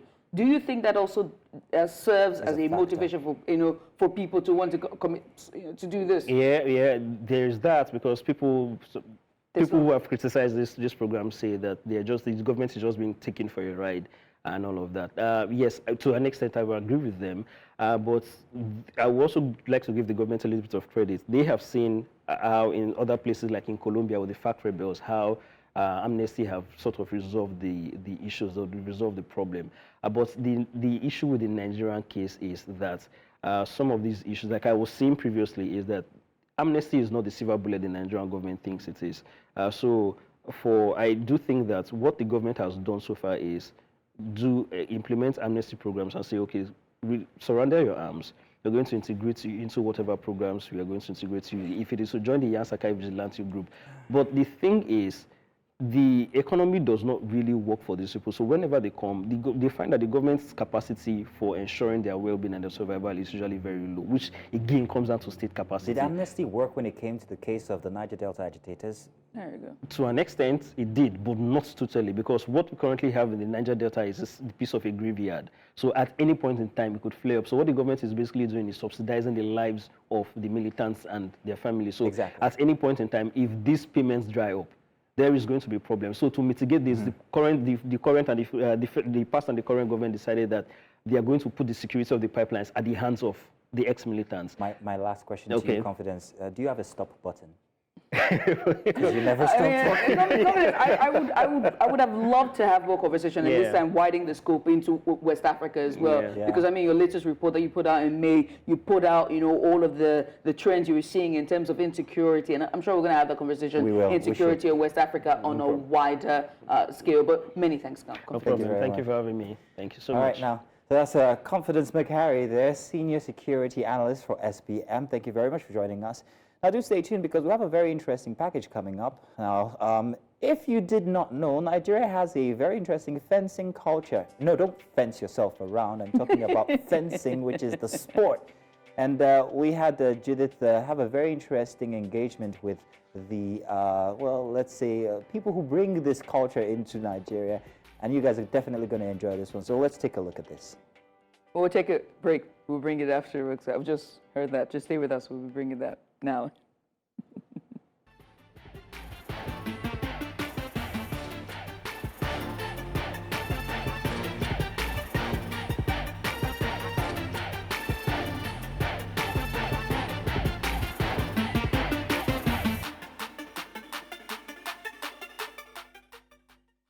Inka, thank you so much for coming on. I appreciate you for doing this with us. But first, let me say congratulations on your first year anniversary of Lagos Fencing Club. And let me just first of all start, why a fencing club? Why did you decide to start one? Thank you first for coming. Why fencing? I think the funny thing is, I remember university, and Freshers Week, which is where you try all different sports, and I came across fencing, and what I remembered was that I used to play it on Nintendo when I was much younger, and so that clicked immediately, and I said, let me try it, and tried it out, and I happened to be quite decent at fencing, and from there, it spiraled down. I fenced for Nigeria, and became a passion that I felt strongly about. Right. And now it's 1 year in the making of launching this club, Lagos Fencing Club. What's been like in getting membership and also all the challenges that has been entailed in building anything in Nigeria? Talk more of a sporting club. I think building any business anywhere in the world, to be honest, there are challenges, Nigeria inclusive. But of course, Nigeria has its own unique challenges, which we're always having to overcome. But the good thing was, before we launched Lagos Fencing Club, Nigerian fencing had existed, which I happen to be the president of. So we already had a following. And what we then just had to do was transition the following that we had into where we are now. And really, I think what birthed the idea is that we want to be able to give people the opportunities to train and practice at an excellent club and become the best they can be, which is where this comes from. I mean, what are the health benefits to fencing? Let's start with, because this is Wellness Central, right? And it's all about health and wellness. And when you think about exercising and, keeping fit or being healthy or just staying zen in terms of your health, fencing doesn't come to mind. Well, is there any health benefits? It's just you and some sort of sword. No. There's several health benefits from fencing. Like in sports, there are always several benefits. So for fencing in particular, we break it down into three different aspects. There's the physical aspect of it. So you literally get the same benefits you get from any other sport, football, basketball, whatever. But what differentiates us from every other sport is coordination, eye-hand feet coordination. Because of the movement is very key, and most children from 6, 7, call your average 6-year-old and throw a ball at them, they can't catch it. True. Because that's the eye-hand coordination. So that is very good. And then for balance as well is very, very, very key. So that differentiates us in the physical side. The mental side of it, fencing is actually a very intelligent sport. It's one of few sports compared to chess. And we all know chess is about, you know, you have to be smart, intelligent. You're always planning several moves ahead, which is where fencing comes in. Because you always have to plan your moves ahead. So that's one additional benefit. And then there are also social benefits, which I think is also very important because there needs to be a balance. As you're doing physical, mentally, you're also mixing with the right people, right mindset, and all of that. You know, when you're in a competitive environment as well. So all those things, I think, health-wise, they're a plus. How's the reception been like? Lagos is a hectic city, right? It's the hustle and bustle is real. I can only imagine having a club means extra commitment for the members. But how's the reception been like for you this last 1 year? I think that it's not what we expected when we went into the business, but I must say that it's very encouraging. It's picked up, and funny enough, we actually have a good number of adults as children, which I didn't think we will have. So as much as we have lots of young fencers, kids, we also have a lot of adult fencers. I think people just want to try different things. So that's one. It's very unique. A lot of people don't know about fencing. Maybe they see it, oh, fencing, they want to try it out. And then we now work on how to retain them and ensure that we can keep them. And we have like a percentage that we target, that we say, okay, we're going to keep this percentage. And once we meet those targets, we're happy. So it's been good, it's been encouraging. I think we still have a long way to go. But we are always innovating, finding ways to innovate ourselves. And that's where we come in. Tell me a bit about your own experience with fencing. You said you started out at school during freshman year. How's it been like? Have you been able to compete on a national level or some sort of world stage in fencing? So I was actually very fortunate when I started fencing. As I said, fenced at uni, and we had access to the only fencing master in Scotland at the time, because I lived in Scotland. He took a lot of keen interest in me. He thought I was really gifted and talented. He said he would get me to the Commonwealths. I've had the opportunity to represent Nigeria, 2 Commonwealths, World Championships, African Championships, several international tournaments. I've won over 30 international medals for Nigeria, 22 golds. And, you know, represent Nigeria. At some point, I was the highest ranked fencer in Britain, which was just an amazing thing. So Right. I mean, and then let's talk about the children as well. How when you look at your membership here at the club, do you have more kids? Do you have more adults? You know, I'm very intrigued. Are Lagosians are they there with the swords, or is it just children? No. I said that earlier, that there's a good balance of children and adults that we've had. Quite a lot of adults are interested because they see our post on Instagram, and then it's unique. They've never tried it before, so they come in, and then we now say, okay, how do we keep them and encourage them? And we now have a healthy number of adult fencers, which is surprising, but we do. Right, that's a nice. Let's talk about fencing. Where do you see fencing going? What's the future for you? 1 year in, building a club, being able to sustain the club for 1 year. What is the future for you? I mean, is it too early to ask? No. So I wear two hats. This is an initiative we created to establish a state-of-the-art facility, which we've accomplished, and is to give access to fencers, gifted fencers, so even the national fencers train here. But on the other side, I'm also the president of Nigerian Fencing Federation. I've been growing the sport for a very long time. We just had some of our athletes compete at the Algiers Olympic qualifiers. They got to the semi-finals. And so we're doing a lot of competitions. We've had about 6-7 competitions alone this year. We have the Commonwealth coming up. We have international ones coming up, World Cups coming up as well. So we're very into it. A lot of our fences, we have a strategy where we've gone to schools, and from there we pull them in, they fence for Nigeria, and then on a global scale and represent Nigeria. So it's much bigger. This is really a small part of the big grand scale of things here. So besides, I mean, when we talked about the fitness part of, or just staying healthy and being fit, when we talk about that part of it with the sports, one of the things that was the two things I picked out was the hand and eye coordination, and then stability or agility. There we go. Agility. Yeah, in those two. But does it help in keeping your heart rate up in cardiovascular exercises? You need to be very fit. We say fencing in one of the sports, you don't have to be fit to fence, but as you fence, you have to be fit. So because there's a lot of movement back and forth, there's a lot of bursts. Yes.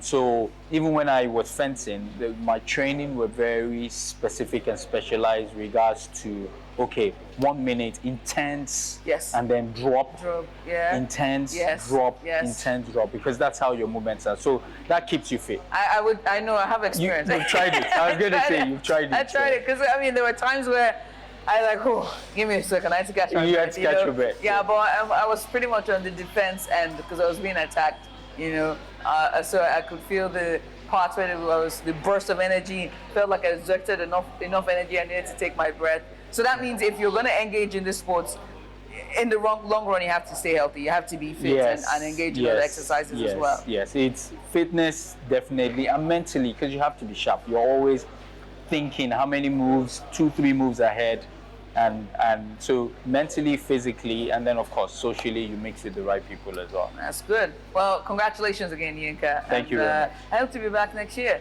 Look forward to having you. Thank you so much. Thank you. And we look forward to signing you up as a member. Because you have the skills. I have the skills. I do. You have the skills. I do. Thank you. Thank you very much.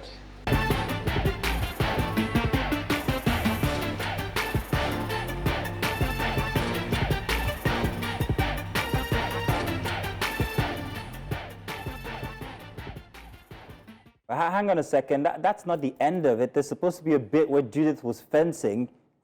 Can we do that, please? They have to see Judith at her best. Let's see this.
That was beautiful. Congratulations on your belt. No, it's not a belt thing, is it, Judith? I beg, Joe.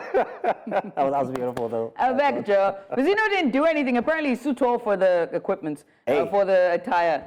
Or rather, he just didn't find his size. Apparently, I'm a big guy. But that's it was a very fun experience. Speaking about sports, it's time for us to take you to the world of sports. And Onyechi is on standby, looking yellow. My fellow sister in the yellow association. Everybody say yellow. Yellow. Yellow, of course. Thank you so much, Judith.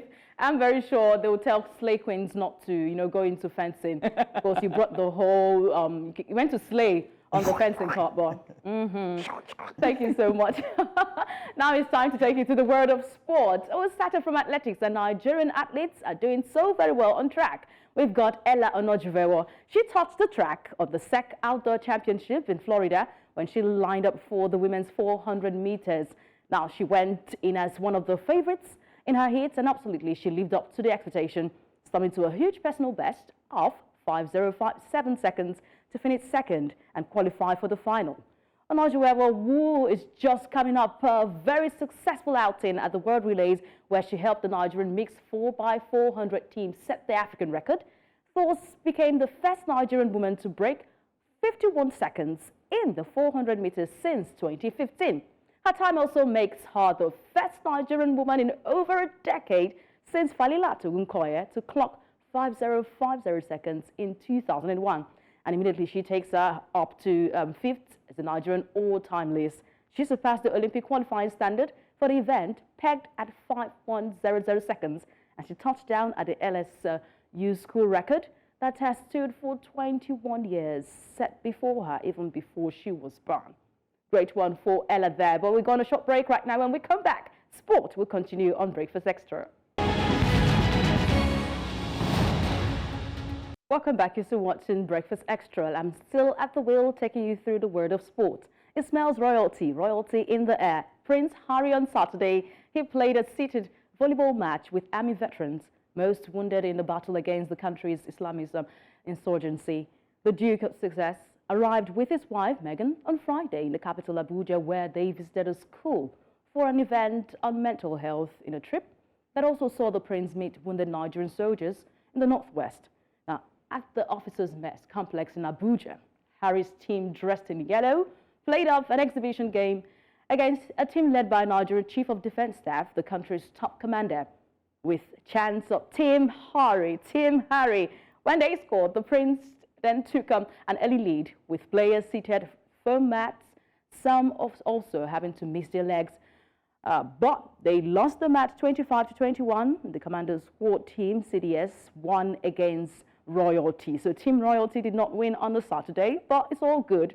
Moving away from that, we'll tell you Nigerian champions in the world of basketball, Rivers Hoopers, have sealed the qualification ticket to the Basketball Africa League BAL playoffs in Kigali, Rwanda.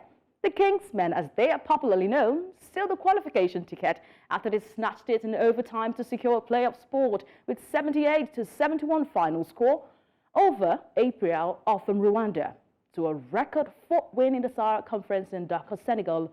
The draw of Peter Olise-Emeka and Divine Eke were fantastic against APR to emerge the top performers in the former, as they got 17 points, 19 rebounds, 5 assists, 3 blocks, while we've got the latter going at 18 points, 18 rebounds, and 4 assists.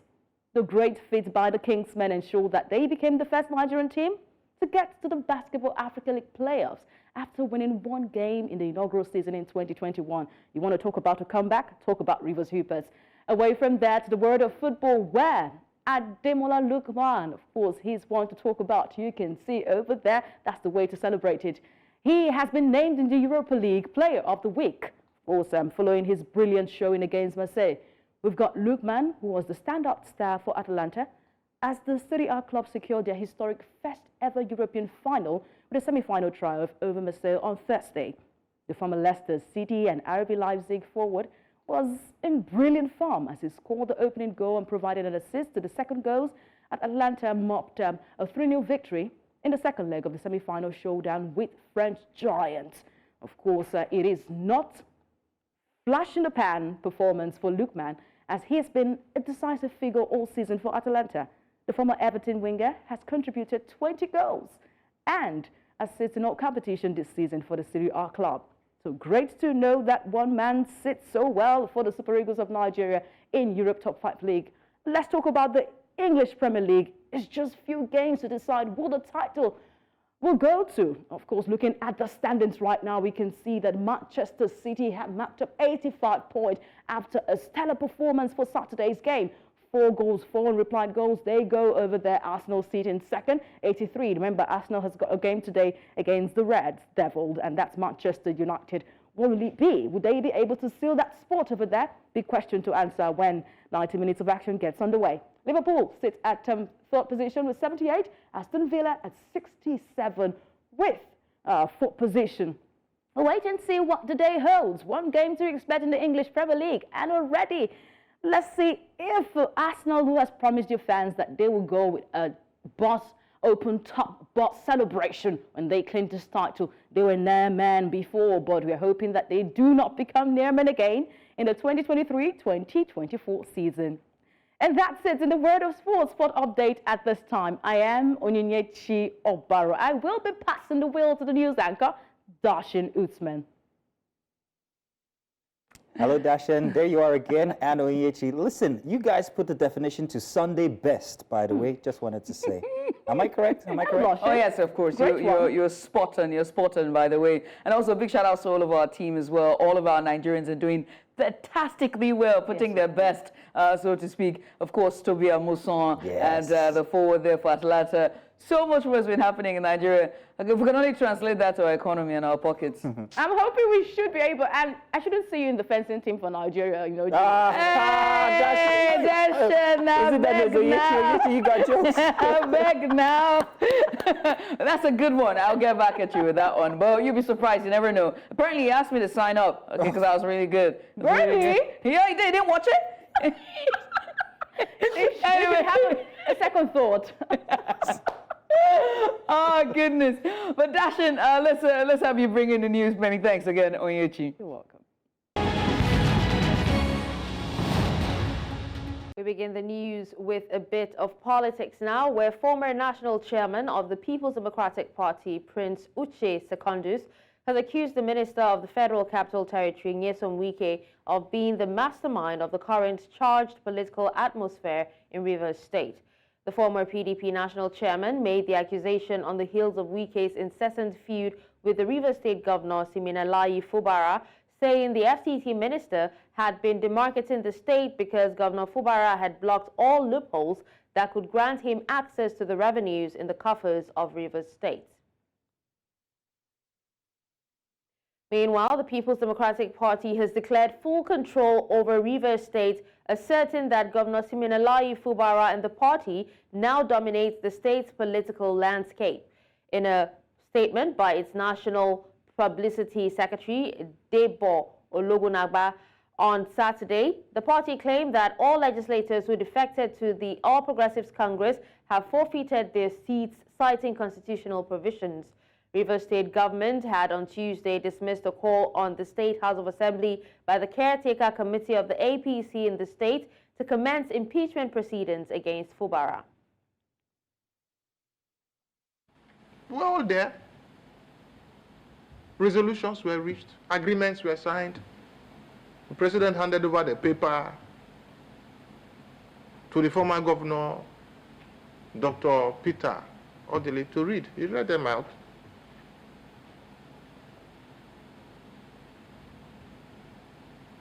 Have these other parties done their part? Yes. Have these other parties done their part? Partially. That is the issue. That's why the issue is ringing. Part of the resolution was that the budget should be represented to the correct House of Assembly. Was that done up till now? No. So if there's no appropriation, if there's no budget, how are you spending? That's my worry. How can I serve in that kind of government? I'll be picked up one day because you have immunity. I am approving projects and signing award letters without appropriation.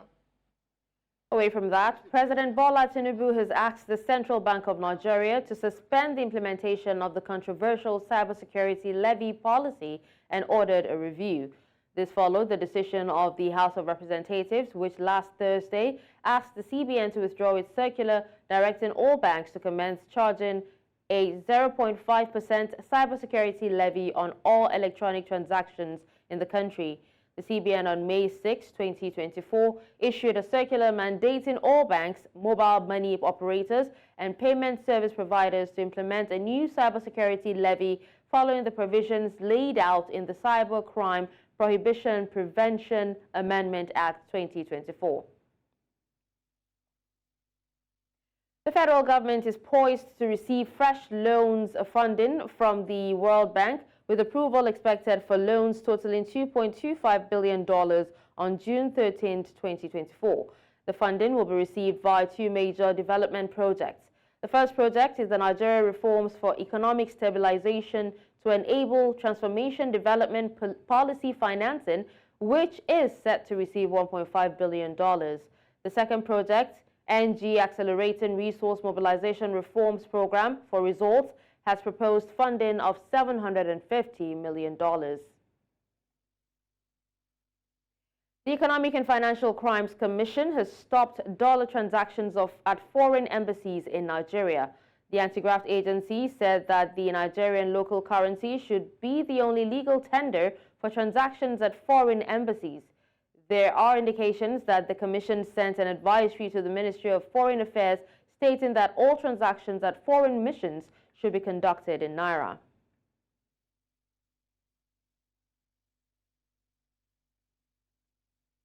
And that's it on Breakfast Headlines. Now it's over to you, Judith and Mazino.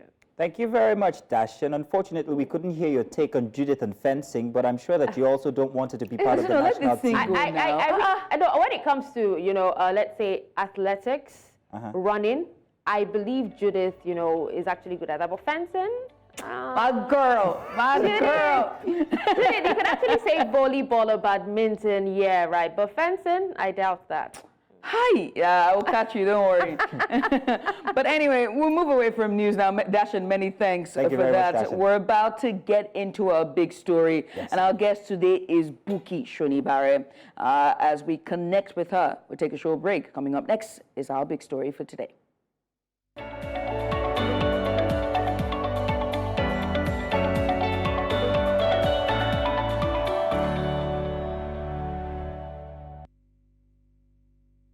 In recent news, journalist Daniel Ojukwu, detained by the Foundation for Investigative Journalism, that's the FIJ, has been released after 9 days in police custody.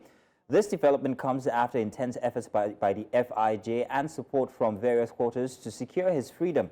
Now let's delve deeper into this story and its implications this morning. Now let's recall that Daniel Ojukwu, a journalist with FIJ, was abducted by the intelligence response team of the Inspector General of Police on May 1st, 2024, and he was subsequently held in incommunicado at the State Criminal Investigation Department SCID Panti in Lagos before being transferred to the Nigerian Police Force National Cybercrime Center in Abuja, where he spent an additional 5 days in detention. Ojukwu's detention was reportedly based on a petition accusing him of violating the Cybercrimes Act, stemming from a story he authored exposing alleged financial impropriety by a government official. Despite meeting initial bail conditions, the police allegedly refused to release him, citing increasingly stringent conditions. Now, Nigerian journalists and civil society organizations staged a peaceful protest at the Nigerian police headquarters in Abuja to demand Ojukwu's release and highlight concerns about press freedom in the country. Now, joining us to discuss this in details is Buki Shonibare, she's the chairperson, FIJ Board of Trustees. Buki, a very good morning to you, and thank you so much for coming on. Good morning. We'll be pressed for time, so let's just get started very quickly. Can you provide an update on Daniel Ojukwu's release and his current condition? Daniel Ojukwu was released 2 days ago by the Nigeria police. And that was following, a lot of pressure that was mounted by the Nigerian people. He should have been released on Tuesday night. There were bail conditions that were varied, which would have made it easier and faster for Daniel to come out. But after meeting the entire condition, we're told that we have to revert to status quo. And status quo meant more stringent conditions. And so we had to then start the entire process of trying to meet that particular condition. And then after the protest, 3 days ago, we revisited the bail conditions, and then we had to go back and forth until Daniel was released 2 days ago. That's on Friday, which was the day 10 of his unlawful detention in the Nigerian, at the 4th CID here in Abuja. Daniel is out. Daniel is fine. Is recovering. Is recovering, especially psychologically and mentally after that ordeal. So that's the current state of Daniel.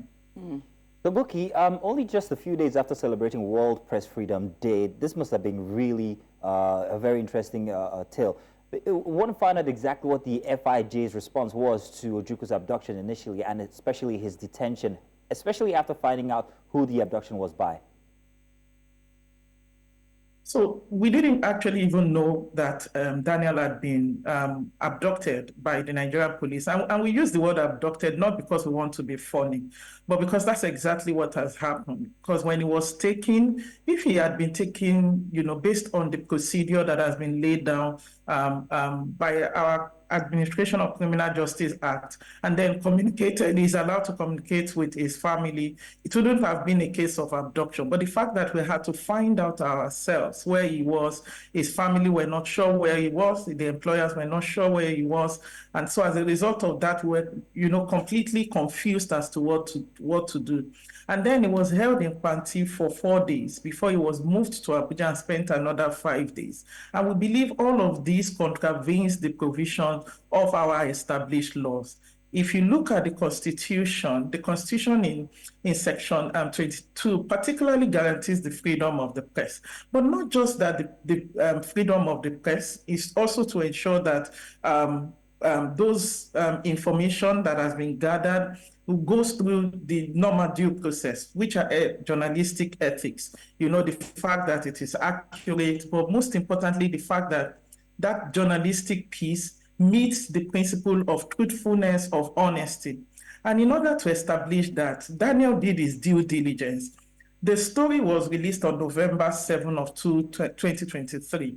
Before Daniel released that particular story, what he did was to write an FOI on October 19.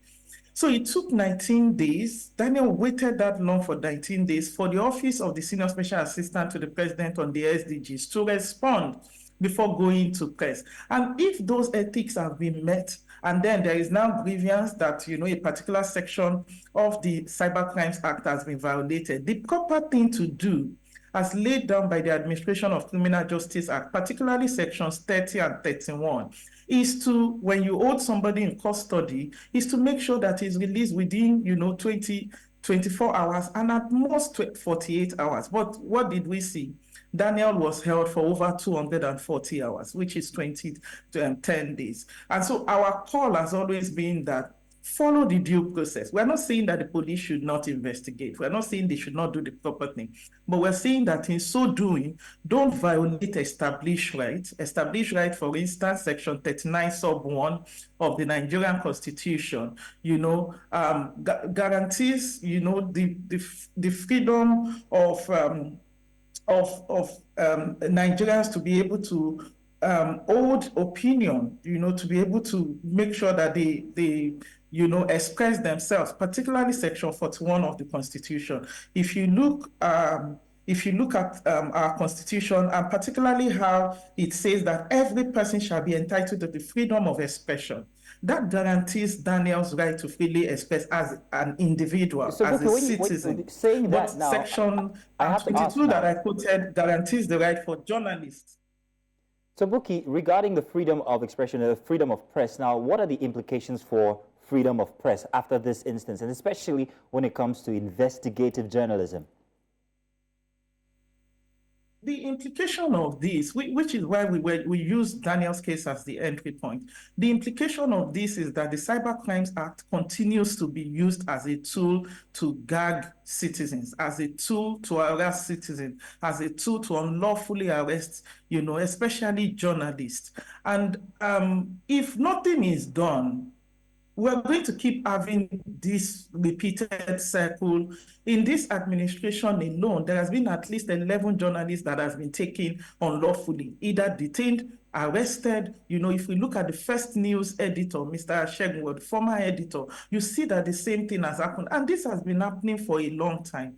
And even the Cybercrimes Act that was used as the basis to say that Daniel has committed either cyber stalking or cyber bullying or conspiracy or all of these offenses, that particular provision has been amended. So the question then is, which law is being used to, criminalize Daniel? that he has committed an offense. Because if the law does not exist, and don't forget that laws cannot be applied retroactively. That particular provision was amended in February of 2024, assented to by the government. So the implication, to answer your question directly, the implication is that if nothing is done, if we don't use this issue of Daniel to set judicial precedent regarding the provision of the law, to test the law, to make sure that the law indeed protects journalists and citizens, we will keep having this repeated cycle. So for us at FIJ, it is important for us to use this as the entry point to make sure that journalists, individuals, Nigerians are protected according to the provisions of the law. We saw the protest in Abuja, yourself at the front lines there protesting for his release. I would like for you to speak on, we also saw the calls on social media as well, the attention that this received, both on, CSOs, NGOs, and even just everyday concerned Nigerians. I want to ask, how has all of this impacted, this case and his subsequent release? To be honest, the protest would not have been necessary. For me, as a human rights advocate, protest is usually my last resort. Protest only becomes necessary when you have applied every other collaborative means, every other engagement means. And since Sunday, when Daniel was moved to Abuja, and I visited him, we started exploring back channels. Of course, there were grievances with, the way, when I was invited by the same center, there were grievances as to the story, what has happened. And so we saw all of that playing out in this particular case. And so when we, went back to go and engage with the Nigerian police, of course, there were already established grievances. But we're saying that this is a citizen. Protect him at all costs. And so when we had the protest was necessary, especially because Daniel should have been out on Monday, Tuesday, when the varied bail conditions, were met, but they said, no, we're going back. And so it became an issue of, are they really willing to release Daniel? If they're not willing, then the citizens needed to, up their ante in order for us to. So honestly, because when protest happens, the embarrassment is not just on the entity that we're protesting to. The embarrassment is on Nigerians. And whether we like it or not, it has, overall impact on our identity as Nigerians in the international community. And when you also look at the impact of protests like that in international news, you see how it affects, people's willingness to invest in Nigeria. If Nigeria is a state that violates rights of people, the international community who we are trying to attract to come and invest in Nigeria would not be willing to. And so we had that protest. So other than the protest, there were back channels, and then we went through the bail conditions and everything, and all of this combined effect led to Daniel's release. I must say, in closing, my thought on this is, the right thing should always be done by government entities. If the right thing is done by government entities, citizens will not be forced, to conduct themselves, in those kind of antagonistic, confrontational means. There are other collaborative means with which we can engage. If you do the right thing as an entity, as laid down by the law,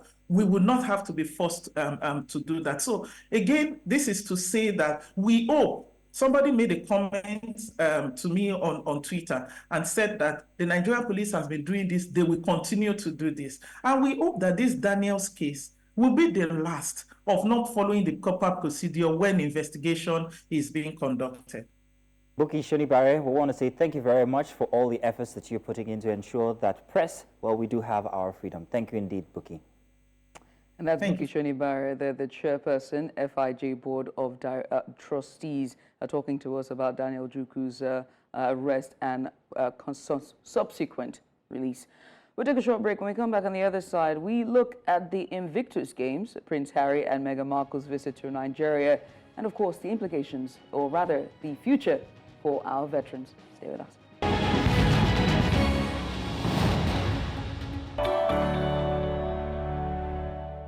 Welcome back. Now, the Duke and Duchess of Sussex embarked on a 3-day private visit to Nigeria. Yes, here. engaging in various activities aimed at promoting mental health awareness, female empowerment, and supporting wounded military personnel. Their itinerary included meeting with wounded soldiers, visits to local charities, and participation in a mental health summit organized by the GEANCO Foundation. Now, the royal couples their visits generated excitement among the public, particularly due to Meghan Markle's Nigerian heritage. But the trip also focused on, or rather the trip also focused on promoting initiatives like the Invictus Games and addressing challenges faced by Nigeria's military personnel. And their presence was a testament to their unwavering commitment to the Invictus Games, a beacon of hope for wounded and sick service members worldwide. Seems I can't talk today. It's okay. Now, joining us to discuss deeper into the significance of this noble endeavor is Owamian Ohidevie, Media Director of the Coalition of Concerned Military Veterans. Thank you very much for joining us, sir. Good morning to you. Thank you. It's always a pleasure. Yes, indeed. Thank you for coming on, sir. Let's get started, right? Can you provide us, just talk to us about, just an overview of the significance of the Duke and Duchess of Sussex visit to Nigeria, particularly in the context of their engagement with, wounded soldiers and just local charities? Well, thank you very much for the opportunity. And I would like to dwell purposely on the areas that concerns military veterans. As the Director Media Coalition of Concerned Military Veterans in Nigeria and the National Secretary for the Retired Members of Nigerian Armed Forces. Now, I will appreciate that they are here. They came to visit concerning mental health and wounded veterans. Now, but Nigeria should understand something. There's something called preparation, meeting opportunity. So when you prepare and the opportunity comes, you harness them. One of the attractiveness that brought them here was when they met with the Nigerian contingent in Germany and in the Invictus Games. And they felt, oh, we should go to Nigeria. Apart from the lady, the esteemed lady, expressing that she has some DNA connections to Nigeria, we must agree that the military, the Nigerian military, has paid its dues in global conflict and global intervention. And this is one of the attractiveness that brought them to Nigeria. But we need to understand that we are not prepared, we are not prepared, and we are still not looking at any preparedness to present sincere packages, personnel, issues of wounded and mentally challenged veterans in Nigeria. All right, so now the couple's visit comes at a time when Nigerian military personnel face significant challenges, including combating Boko Haram insurgency. How do you think that their engagements with the wounded soldiers and the discussions with military officials can impact the efforts to address these challenges? Their engagement would have impacted the efforts of the military in the front line. Their engagement would have impacted if they have engaged. Currently, we have a rigmarole of a lot of pressure groups, demands, and unfulfilled promises going on. Now, in the time of General Olonishakin, he saw all our protests and all the challenges on ground, and in his team, they agreed to do a 3-day retreat with military veterans and members of the British military attaché in the embassy was at that retreat. They made their presentation about the benefits of veterans worldwide. We had another 3 days retreat again on subsequent days to consummate on all the takeaways, and a document was prepared and forwarded to the National Assembly. Currently, that document is even being reviewed right now, has been reviewed right now by a 5-man committee set up by this Honorable Minister of Defense to be presented again to the President. If that document has been done and we have presented it and it's active, the Veterans Federation of Nigeria would have been a better body for them to interface with. Another thing is that When we were looking at all of these challenges, we understood that the current military we have in Nigeria are thinking of their life after service, because they see all the protests we go through. I lost my eye in the military, my right eye. Until date, I'm still paying for my medicals, my eye drops, my eyeglasses, and all of that. Do you know how many military veterans we contribute for in Nigeria that are wounded and abandoned? Do you know how many that are in the front lines now that are fighting and go to their villages to get treatment? Do you know how many has mental health issues? Go to the psychiatric hospital in Yaba and see the list of soldiers that have come there with their own resources to seek trauma care and mental correctiveness. So there's an issue in ground. We are not prepared, but the opportunities are available. You just said something. The last phrase there, it's very very pertinent. There, you said the efforts are not, but the opportunities are available. Nigeria has expressed interest in hosting the games, the Invictus Games, and with efforts to also boost in their hopes that this would boost morale among soldiers through the sports program that would be at the games. Do you envision a potential possibility of even hosting such an event as ginormous as this in Nigeria?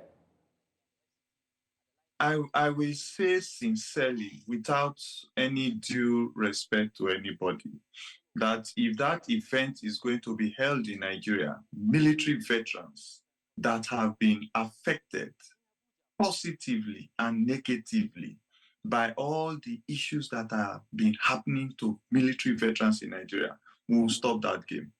That game will not hold. Why? Because it is a charade. It is a negative posture for the current and the real situation that we face. We were in Ministry of Defense last time.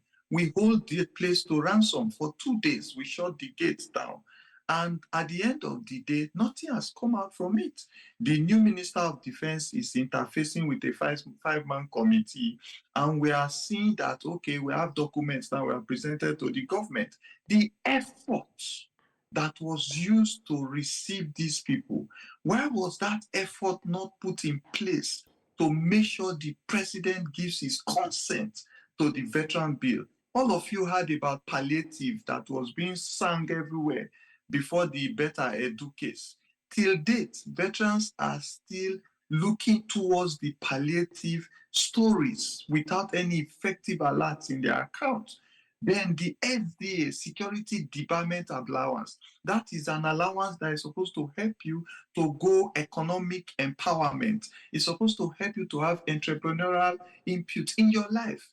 The monies are being paid with a template of 10, 15, 20 years ago. And some people are getting 10,000 naira, 20,000 naira for a quarterly payment. And you want him to go in empowerment when that 10,000 naira cannot fill the tank of a motorbike in Nigeria. So the challenge is huge, and the games will not hold if the Veterans Federation of Nigerian bill has not been consented to before that game. So I understand what you're saying regarding the challenges here, and perhaps maybe the over-visualization of the instance, and perhaps maybe the motive itself being usurped. But let's ask about mental health. Whether a veteran or soldiers on ground currently, do you think that the efforts that they have put in to visit Nigeria and the units that they're visiting has any leverage on helping the mental state of soldiers, veterans, or no? I don't think it's going to aggravate it. Why do I say it will aggravate it? Because it's already seen as a fallacy. Everybody believes that the proper posture, the real situation was not presented to them. And I blame the military attaché of the British envoy and the British embassy in Nigeria, because they have the opportunity to interface and really pick out the agitations and present it to them. And they should have said, before we come to your country, please, can you do this and do this and do this? So those will be takeaways, and it will have a soft landing. Veterans will be in a ceremonious mood, and you will come and meet with them in that ceremonious mood. So I think that there is a communication gap with the actual situation on ground, and a facade is being presented to them as the real scenario. So, sir, you sound very partial to veterans. However, what about people who are still serving in the Nigerian army? Do you think they would share the same sentiments as you? I think that, for your own understanding, recently there was a viral video of soldiers in detention in Sokoto, and the army has come out to say that that video will be investigated, and that video, they will find out if the situation was as real as the soldiers are saying. Hello, we have the military intelligence and we have the military police. Those are people that are supposed to be feeding the Chief of Defense Staff Office on the ills that the military personnel are facing. Now, we also have military hospitals where soldiers discharge themselves to go and seek alternative local treatment, because the current scenarios in military hospital cannot attend to the gravity of pains and trauma that the soldiers are going through. So if you want to know if the soldiers are enjoying current status, go and check all the criminal cases going on. Go and check where senior officers divert funds and they are put into court-martial. Go and check the number of soldiers that are abandoning the front line, pull their uniforms, drop their weapons, and walk away. Then go and check the number of people that are interested to join the military and remain. That is the statistic that will direct your question. Sir, I would like to, let's be fair, in the sake of balance and more like in sake of balance, the royal couple's visit for the efforts of the Invictus Games and even the Janako Foundation, which is about mental health and, of course, the games in creating a platform for the wounded soldiers and veterans. Don't you think it would sort of promote mental health awareness amongst, or even just spur conversation, for them? Because if we're going to look at this on a wider, scope, it's not really their problem. They're only here, they were invited, they came in. The invitation was from, of course, the general in command, and that's Christopher Musa, who invited them over. They came in on invitation, had those meetings, the prospects of hosting the games, and also talk about mental health in general. Also visited the wounded veterans in the hospital there in Kaduna State. So, I mean, if we make a case or be balanced here, don't you think it would sort of spur conversation and talk about inclusivity and the way forward? Well, I like the way you presented the matter on balance.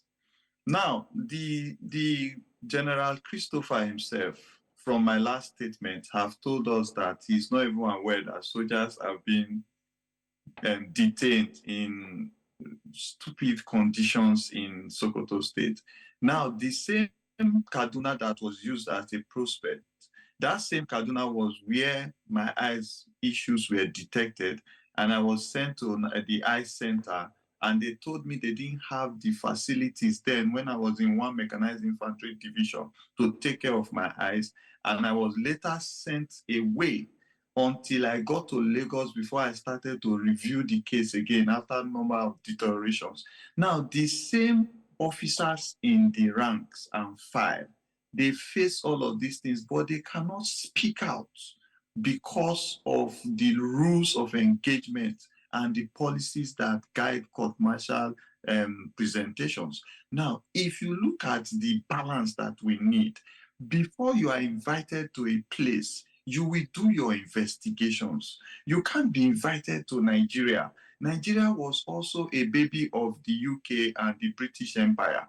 So when you are invited here, you send your people to do investigations to find out if the reasons of your coming are germane and they are going to provide the necessary results of your prospective Invictus Games. And that is where I'm angry, because if you do your investigations, you will decline the invitation. Why did you accept invitation that does not provide proper standing? Are you coming here on political grounds? Are you playing politics with the life and the mental stability of veterans? This situation has aggravated our mental state in the negative direction.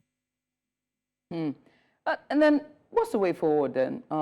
Because this looks like an institutional problem, clearly. You know, it is an institutional problem, and if you're going to widen this, it's really a Nigerian problem. We've not focused on mental health. We don't even have a maintenance culture. Staff welfare is abysmal. What's the way forward?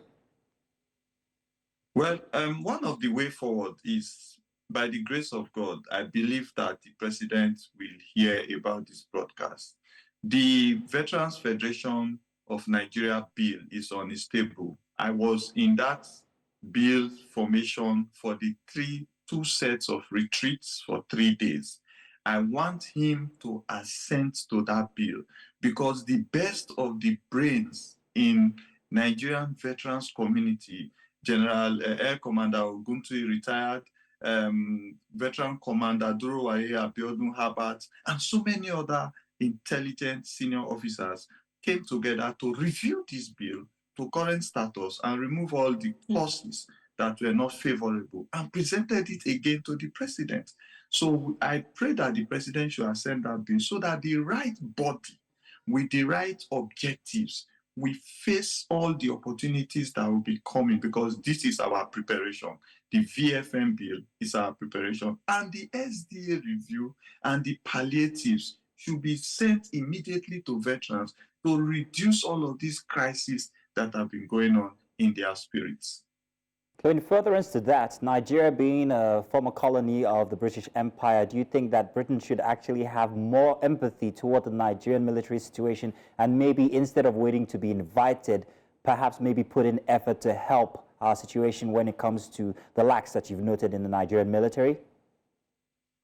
Yeah, as it gets to the British, I really don't blame them much, because I have an MSc in international relations and politics, okay? And I've traveled globally, I've gone to so many countries, interfaced in so many platforms. You know, they are already also always finding footing where their global relevance will be renewed at all fronts. You know, so coming for the Invictus Games, it's a good project, actually. Looking at mental health, wounded soldiers, wow, lovely.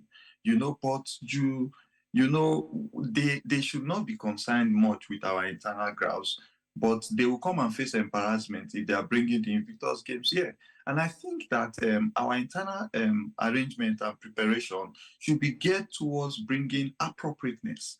If this government wants to establish a renewed Nigeria, a new mandate, we should begin to eject all of this kind of willful aggrandizement that we just portray certain people in the light of performance. That is a knee-jerk approach to actual problems that are pulling down motivation and criteria for loyalty in the Nigerian military system. Oh, very interesting there. You've already said what we could do as a nation to try and help, but we keep looking at this very, what's the word now, reactionarily. Without this effort or this visit, what has Nigeria been doing for its military personnel? What could they do? Let's subtract or remove any external influence, whether British or American. What have they been doing? What could they do better?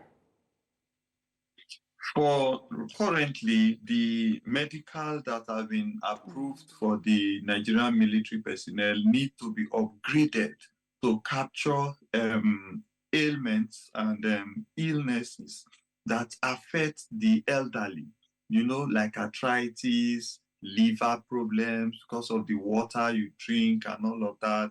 Then your eyesight, because we face adverse conditions mainly, especially some of us that were snipers, were this or that in the military, you know, some things that concerns your health. and the medical package we have now cannot capture it. Look at accommodation also. Do you know how many times we have contributed money to pay ransom for a fellow veteran so that these bandits will release the person? You know, we are supposed to live in places of security, but you see Nigerian politicians are the ones living in the best of the areas in the country that is secured. Meanwhile, the veterans, after your discharge, you are paid, some of us are getting 30,000 naira monthly as pension, and you are allowed to go and live among the people that you were dealing with before that were against the government and against the citizens of Nigeria. So we must have accommodation, proper health care, and I implore Nigerians, not the government. You know, if you go to some airlines, you are supposed to have rebates on your ticket. You know, you are supposed to board first. They'll say, veterans, please board. Those will encourage the younger ones to see value in it. There are some places you should put signages to say, thank you for your service, military veterans, in hospitals, in airports, local transport system. There must be signs to show in the banks. What are the financial institutions doing to help the military veterans? We need all of this in place so that we'll begin to capture the reasons why we gave our youth and our life to this country, and why those in service must continue to be loyal, because when they come out, they will come and embrace all of these benefits that are alluring. Ms. Ohidevien, first off, we want to start here. We want to say thank you very much for your service to Nigeria. We appreciate all that you have done. And about your loss, trust me, no one can tell. We can't even tell. But you're still looking very, very good. Thank you very much, sir. Thank you, sir. It's always an opportunity. Thank you so much. And that's Ohidevien. He is the National Secretary there, just so I can get this correctly, the Media Director of the Coalition of Concerned Military Veterans. And he joined us to talk about the Prince Harry and Meghan Markle's visits regarding mental health and their visits to veterans in Nigeria. We'll take a short break. When we come back on the other side, we'll wrap things up. Stay with us. Welcome back, and thank you very much. This is where we say thank you for joining us all through the weekend from yesterday up until today. We have come to the end of today's show, but not without telling you how such an exciting weekend it had been. From a week from before, that was pretty exciting itself. I mean, we talked about the nurses' protest from over the weekend, how they have perhaps maybe will be getting some resolution to their complaints. And I remember also talking about the hiking cement prices, but with the absence of the cement manufacturers, they're building their defense. Apparently, we talked so much yesterday and on today's show as well. Yeah, as well. Also yesterday, we also looked at Ghana's economy as well. So we took a look at that and looked at all the multinationals companies that were exiting Ghana, just to take a look at also the inflation numbers as well. And it was quite a very insightful conversation on Focus Africa. And we also today we took a look at security. Okay, and that's a menace of kidnapping. And we had the senior analyst from SBM Intelligence join us in here. There was also conversations around press freedom. And we had Buki Shoni Bare. She is the chairperson for the board of directors, trustees for FIG. And she was talking to us about just press suppression, press freedom, and Dana Ojuku's arrest or abduction, as they've been referring to it, as well as his release as well from jail. And also, we also did take a look about, talk to a creative yesterday and her attempt at breaking the Guinness World Record for cooking at home, as well as today, my tryout at fencing. It wasn't a bad one. It was okay, but you're not going to win. In any case, meanwhile, he didn't play. We don't see his own efforts. I don't believe in sports. You don't believe in sports? I don't run unless I'm being chased by a lion. I don't fence unless I have an adversity I must kill. But then, yeah, that's just me. Thank you very much, ladies and gentlemen. How are you going to get the efforts to kill the adversary? Don't worry, we'll be practicing in our minds. Ladies and gentlemen, join us again next week for a Saturday and Sunday edition for Breakfast Extra. It's always a pleasure to have you guys there. Until then, my name is Mazino Appeal. And I'm Judith at TV. Catch you next week. Good night. Goodbye.